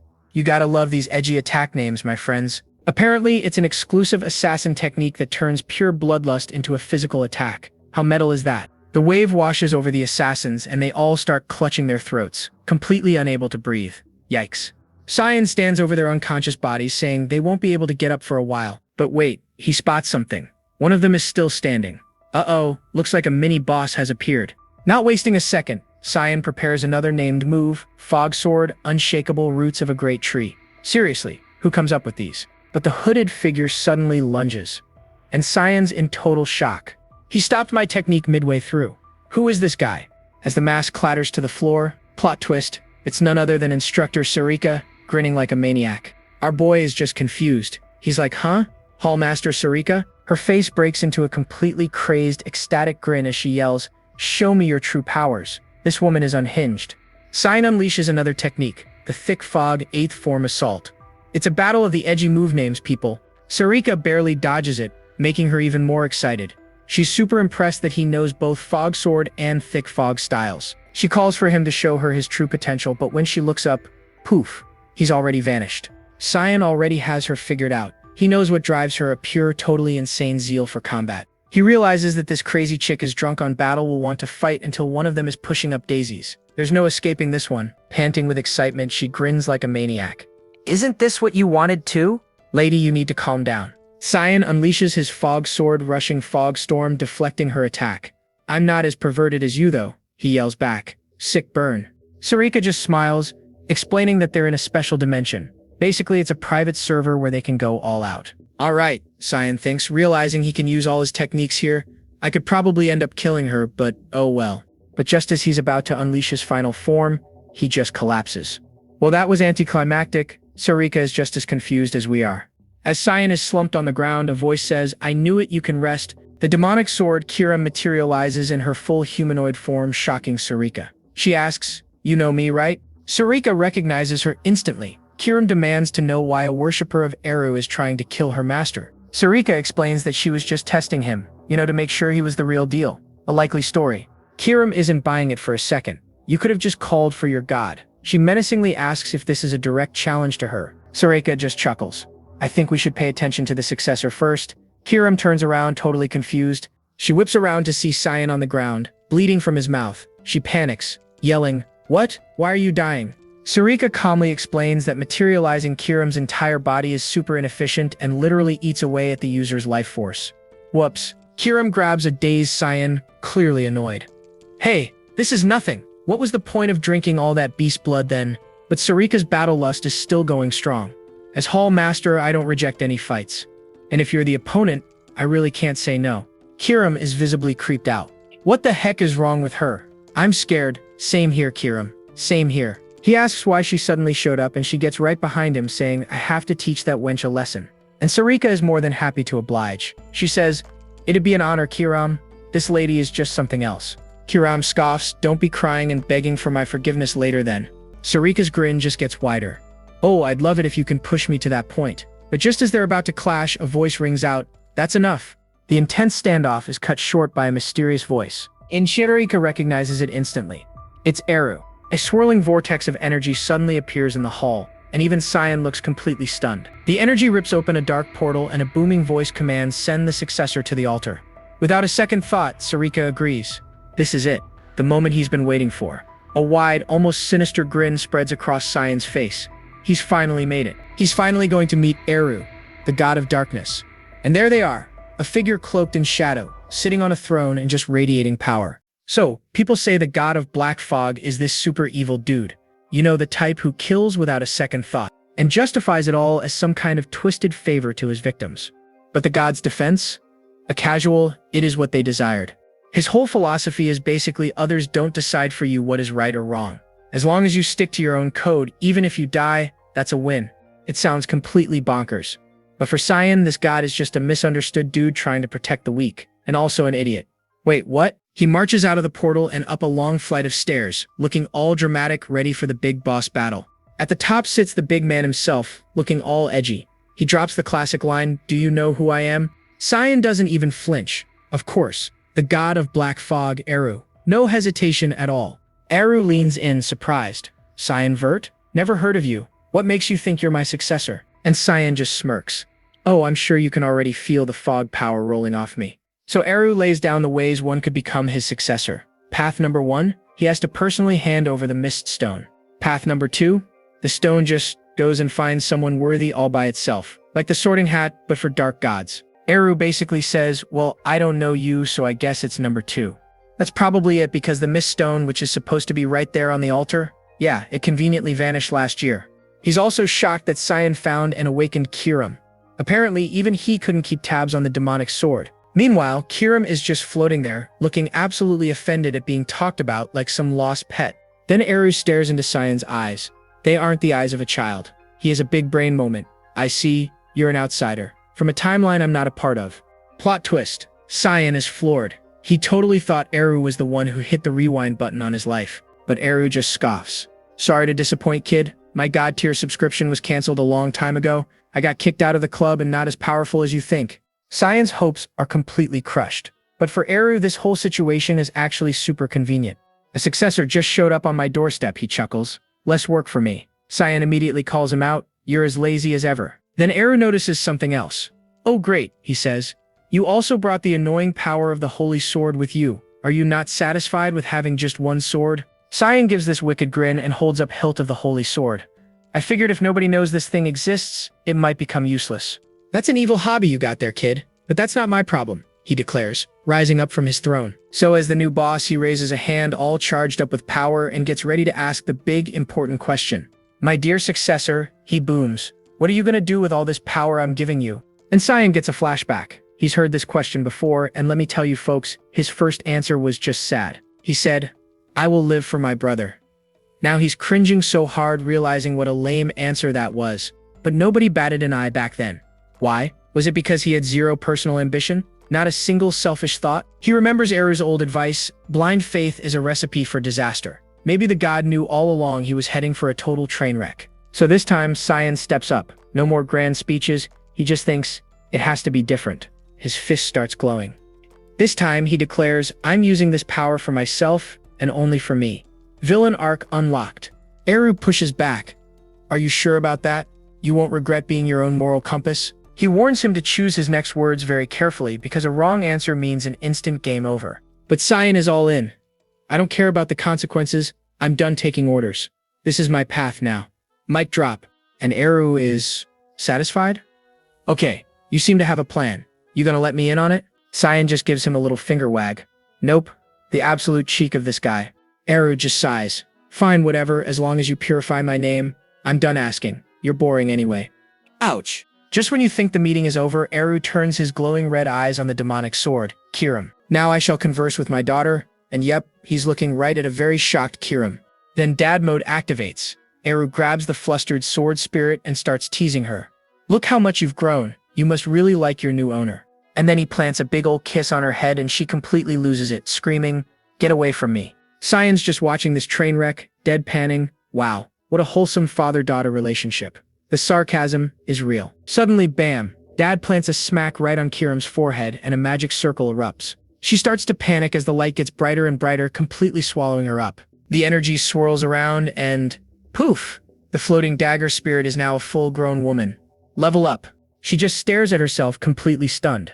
Wait, I have a body? Cyan checks his own stats and his mana is full. He realizes Eru must have used his own divine power to pull this off. Kirim is not happy. She grabs Eru by the collar, demanding to know what in the world he just did to her. Not much, just gave you some of my life force, he answers. Eru is totally chill about it. What, you don't like it? You'll need a body to serve your owner properly, he teases. That little comment sends her into a full-on rage. She starts wailing on him while Cyan just sighs, like father, like daughter. Fast forward to the next day, we're back at the dorms and Cyan's night. Brian looks like he's seen a ghost. He's trying to ask what's happening, but Cyan tries to wave him away, whispering to just roll with it. But poor Brian can't just let it be, folks. And you're about to see why. Because across the room, Instructor Sarika and the newly human Kirim are having an epic stare down. There are literal sparks flying. Kirim starts the trash talk. An instructor visiting a student this early, people might start to get the wrong idea about your relationship. Sarika just gives this creepy smile. It's my duty to guide him. Our relationship is perfectly normal. Sure it is. Kirim is not buying it for a second. Shouldn't a hall master be a little more careful? She snaps back. The tension here is so thick you could cut it with a knife. It's two wild beasts about to throw down. Sarika tells her to butt out. But Kirim fires back that her owner only needs her, so the instructor should take a hike. Not backing down an inch, Sarika yells back, he is my disciple. Our boy Cyan has had enough. He just gets up and says, I'm going for a walk, leaving poor Brian to fend for himself. The second he's gone, Kirim challenges Sarika to a duel and Sarika looks way too excited. Brian is about to have a heart attack. Meanwhile, Cyan has successfully escaped the chaos and is taking a nice peaceful stroll through town. He's just scanning the busy streets, trying to blend in and enjoy a moment of quiet. He finds a nice rooftop spot overlooking the city. Finally, he sighs, some peace and quiet. But of course that peace lasts about 5 seconds. He catches a nasty smell on the wind. Yep, that's blood. Cut to a dark alley where some poor kid just got slammed face first into the pavement. He's struggling to get up, coughing up a mouthful of blood. This is not a good day for him. And in the background, a classic trio of bullies are just standing there, laughing it up. One of them gets a bright, evil idea. Hey, let's try that. And his buddies are all for it. The blonde-haired leader starts charging up a glowing red ball of energy in his hand. Hey, check this out, he says, making sure the kid on the ground is watching. Then he grabs the kid's face and tries to shove the energy orb in his mouth. Brought you a little snack, he taunts. He's got this totally twisted smile on his face as he asks, you are gonna eat it, right? Suddenly someone yells, stop. Aren't you embarrassed to be doing something so cruel, and you call yourselves nobles? The main bully, Luz Mill, glares at the entrance to the alley. And who are you, he demands. Stepping out of the shadows is Princess Erin Savelris herself, and boy does she look disgusted. Alright, so we kick things off with this smirking noble, Barrett Luz Mill, cornering Princess Erin. He's dismissing her as just the 5th princess. Bro, that's still a princess. He slides in with a handshake, being all sarcastic and threatening. It's an honor to meet you, he grins. The audacity on this guy is off the charts. But Erin is having absolutely none of it. She shuts him down cold and demands to know what's really going on here. Barrett just keeps that punchable smirk on his face and decides, hey, let's ask the kid we're cornering. He then yanks the terrified kid up by the collar, demanding he explain himself to the princess. The poor kid is terrified, stammering that they were just playing around. Erin has a working brain and sees right through this obvious lie, but the kid is desperately begging her to just walk away. And now Barrett's clearly getting annoyed that Erin is ruining his fun. Does Erin care? Nope. She ignores him completely and tries to grab the kid to get him out of there. But Barrett snaps, violently grabbing her wrist and stopping her dead in her tracks. Okay, dude, you just crossed a serious line. She gives him the absolute death glare, threatening him if he doesn't let go. Like right now, he just laughs in her face, calling her weak, when suddenly, bam, a flying kick out of nowhere sends him sprawling. A completely stunned Princess Erin looks up to see her rescuer. And of course, it's Cyan, but Cyan completely ignores her. His eyes are locked on the bullied kid. He recognizes the name, Leximus. And here we go, folks. It's flashback time. We're suddenly watching a fierce duel on a castle rooftop at night. He remembers his target from his past life, Leximus Klein, the continent's best swordsman. She was originally from the Ushif Empire, but had abandoned her homeland to join a household in another kingdom. Their battle was absolutely epic, just a blur of steel clashing between two master sword fighters. Even against the absolute best, Cyan's past self was holding his own, dodging a massive slash that literally tore up the ground. You can see it right on her face. Leximus was clearly surprised by his level of skill. But in the end, our boy managed to land the critical blow, bringing her down for the count. He stood over her bleeding form, revealing that his mission from the Empire was to assassinate her. But out of respect for the continent's best swordsman, he chose to face her in an honorable duel rather than a cheap sneak attack. Professional courtesy, I guess. Alright, back to the present. Barrett's minions rush to his aid. Barrett, back on his feet, actually has the nerve to smugly ask if Cyan wants to join their little game. Cyan gives him a look that could freeze fire. Game? Ridiculous. The condescension is beautiful. Quick science lesson. Force-feeding someone a mana marble can literally destroy them from the inside out. Then, a dark, crackling energy gathers in his hand as he says, "I'll join." And just like that, Barrett's smug expression completely vanishes, replaced by pure, unfiltered shock. Cyan effortlessly creates a massive ball of dark mana, making anything the bullies could do look like a party trick. With glowing red eyes, he gives a single simple command, "Open your mouth." Later, we find Leximus in a quiet room, all bandaged up. Erin tells her she needs bed rest for her internal injuries. Leximus is just overwhelmed with gratitude, having no idea how she could possibly repay them for their help. Aaron is totally bragging about how our Cyan scared off the bullies, while Cyan just observes from the back like the cool MC he is. He's internally noting her injuries, impressed that the continent's best swordsman managed to endure that much of a beatdown. Leximus gets all flustered, asking Cyan if he knows her since he keeps staring so intently. Cyan, ever the smooth operator, steps in and explains that he just thought he recognized her but was mistaken. "Sure you were." Aaron, being a good person, asks about her dorm room, worried that the bullies might come back for revenge. Leximus admits she's in the commoner hall, and Aaron is completely shocked to learn that she's a peasant. She explains that her financial sponsor and instructor was suddenly fired, leaving her without any support. And Cyan, never one for sugarcoating, bluntly points out that this means she'll probably have to drop out of the academy. Aaron feels bad for her, so Cyan makes a suggestion: why doesn't the princess just take Leximus as her companion and learn swordsmanship from her? Aaron is completely baffled. She points and says, "What are you talking about? Leximus is a boy." And with a perfect deadpan expression, Cyan just says, "She's a girl." The revelation hits Aaron like a lightning bolt. Her brain completely short-circuits on the spot. A beet-red Leximus stammers an apology, explaining she just finds boys' clothes more comfortable. Honestly, it's a valid point. Aaron slumps into a gloomy state, lamenting that she's failed as a woman for not realizing. A bit dramatic, but okay. But she shakes it off pretty quick, admitting that Cyan's idea is actually a really good one. She offers Leximus protection from the bullies, the freedom to learn, and a comfortable life. It's a sweet deal. With tears welling in her eyes, Leximus asks the big question: why are they helping her so much? Aaron just smiles and admits she doesn't like being alone. With that, Leximus accepts with heartfelt thanks. Overcome with emotion, Leximus vows to become someone that Princess Aaron can truly be proud of. Aaron tries to give all the credit to Cyan for the idea, but when she turns around, he's already gone. Our boy figures his work here is done and the princess can handle the rest. Classic Cyan. As Cyan walks away, he finally understands why Leximus abandoned the Empire. It was all because of that scumbag Barrett Louismill. In his original timeline, Leximus became the best swordsman without any mana. Cyan knows that with her power intact now, she'll become a force even he will struggle to defeat. But you know what? That's a problem for future Cyan. Right now, he's got other business to attend to. He's focused on the order he received from the Hall Master, Sarika, this morning. He holds up the card with a confident smirk. It's time for his first official purification missions as a member of Mist. He checks out the details. Looks like it's going to be a difficult one. He's already imagining his instructor, Sarika, giving him some super helpful encouragement. Yeah, right. As he walks, he's just thinking that if she's already this bossy, things are only going to get worse from here. And then, out of absolutely nowhere, boom, the wall right next to him just explodes. He immediately braces himself, probably thinking some demonic beast broke in for a quick snack. But nope, it's not a monster. It's just a ridiculously ripped dude with glowing eyes who steps out of the dust, and he already knows Cyan's name.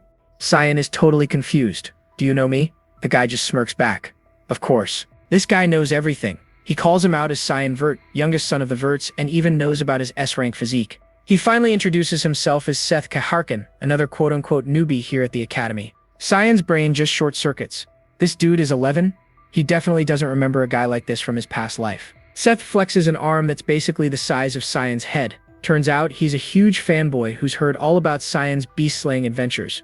He's also a little salty that Cyan got an S-rank for physique, while even he wasn't able to achieve that feat. With a totally battle-crazed look in his eyes, he yells, "Let's fight, Cyan Vert." As Seth lunges forward, a memory finally clicks into place for our boy Cyan. He finally recognizes that weird mark on Seth's chest. It's the official symbol of Sparnia. So the rumor was true after all. The Prince of the Sand actually came to the academy. Cyan's memory banks fire up, recalling that Sparnia is a super powerful nation out in the eastern desert.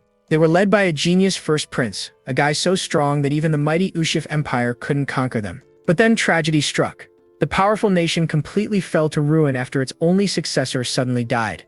The official report said he died of sickness, but the running joke was that he spent so much time on his muscles he forgot to take care of his health. And now, that very same muscle-brained prince is standing right in his face demanding they fight immediately. This is a huge problem. Cyan never met this guy in his original timeline, which means the future is already changing. While Seth keeps pressing him for a fight, Cyan just shuts him down with a single cold no. He plays the rule follower card, saying any duels have to go through an official request. Seth's face lights up instantly. All right, where do we do that? Cyan calmly points him toward the third floor of the main hall. With a mighty roar, Seth takes off like a rocket, promising he'll be back in a flash. Cyan just watches him go, noting that he's running in the complete opposite direction. What a bird brain. Well, that should keep him busy for a while. With the walking protein shake distracted, Cyan can finally focus on the purification project. Meanwhile, in a much darker part of the city, some seriously shady business is about to go down. This man, Zickerman Albus, orders his goons to get to work. To the public, Zickerman is a famous philanthropist, one of the 3 wealthiest men on the entire continent. But behind closed doors, he runs a horrific slave market and breeds different species together. Total psycho. He calls tonight's little event his masterpiece, clearly way too proud of his monstrous work. Back with Cyan, he's already on a rooftop with his target in sight. He thinks this is going to be easy. But his demonic dagger, Kiram, has other ideas. The blade speaks up, sensing a complex energy from down there. Kiram warns him that Zickerman is hiding something, and it's definitely not his tax returns. Down below, Zickerman chuckles as he looks into a cell. Sleep well, my cash cow. Suddenly, a strange red smoke begins to swirl around his feet. Uh-oh. Before he can even react, the smoke attacks. One of his men is killed instantly, and the blast sends Zickerman flying. He completely panics, screaming at his last remaining guard to find the intruder. Yeah, it's way too late for that. Cyan moves like a blur of red and black, instantly cutting down the guards. The last guy puts up a useless block, but Cyan just phases right through it and appears behind him. With one final clean slice, the guard is totally finished. Easy peasy. Zickerman screams in absolute terror, wondering where all his minions disappeared to. Cyan appears before him, his voice ice cold. You'll find out soon. I'll send you to them. Desperate, Zickerman tries to bribe him, boasting that he has all the money in the world. Cyan is not interested in meme coins. He lunges forward and plunges his dagger deep into Zickerman's chest. As Zickerman lies dying, Cyan lists off his sins, inhuman experiments, and running an illegal slave market. His eyes glowing a demonic red, he tells the man this is what he deserves. I'll give you 1 minute, repent. The slaver just completely breaks down, a sobbing mess on the floor as he realizes his fate is sealed. He tries to play the victim, blaming his customers and claiming he was just trying to survive. Sure, buddy. Cyan is having none of it. He tells the guy his minute is up, and now it's time to die. Painfully. Without a second thought, Cyan unleashes his ultimate move, thick fog 9th form assault, and just shreds the guy to pieces. With the mission complete, Cyan decides to do a little snooping around the base before he bounces. His demonic dagger, Kiram, speaks up again. It's sensing a weird mix of energies coming from behind a barred cell. So, without even breaking a sweat, Cyan just slices the thick metal bars clean off. Inside, he finds a woman with long purple hair sprawled on the floor.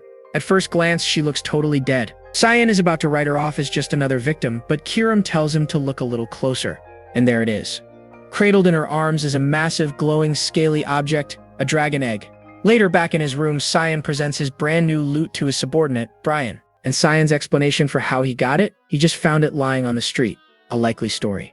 Brian, understandably, completely freaks out, yelling that nobody just finds a dragon egg on a walk. Cyan's just wondering what Zickerman was even planning to do with such a dangerous item anyway. As Brian continues to panic about the egg hatching, Cyan calmly tells him to chill out. He explains that without elemental mana from their mother, dragon eggs are basically just expensive paperweights. And right on cue, a loud crack echoes through the room as a piece of the shell breaks right off. Both Brian and Cyan just stare in complete disbelief. Well, so much for it being a rock. The crack immediately begins to glow with an intense purple light. This can't be good. The two of them just look on in stunned silence, realizing that Cyan's expert assessment was maybe just a little bit wrong. That's a wrap on this recap. Hit that subscribe button to help us keep pumping out awesome content. Catch you in the next one.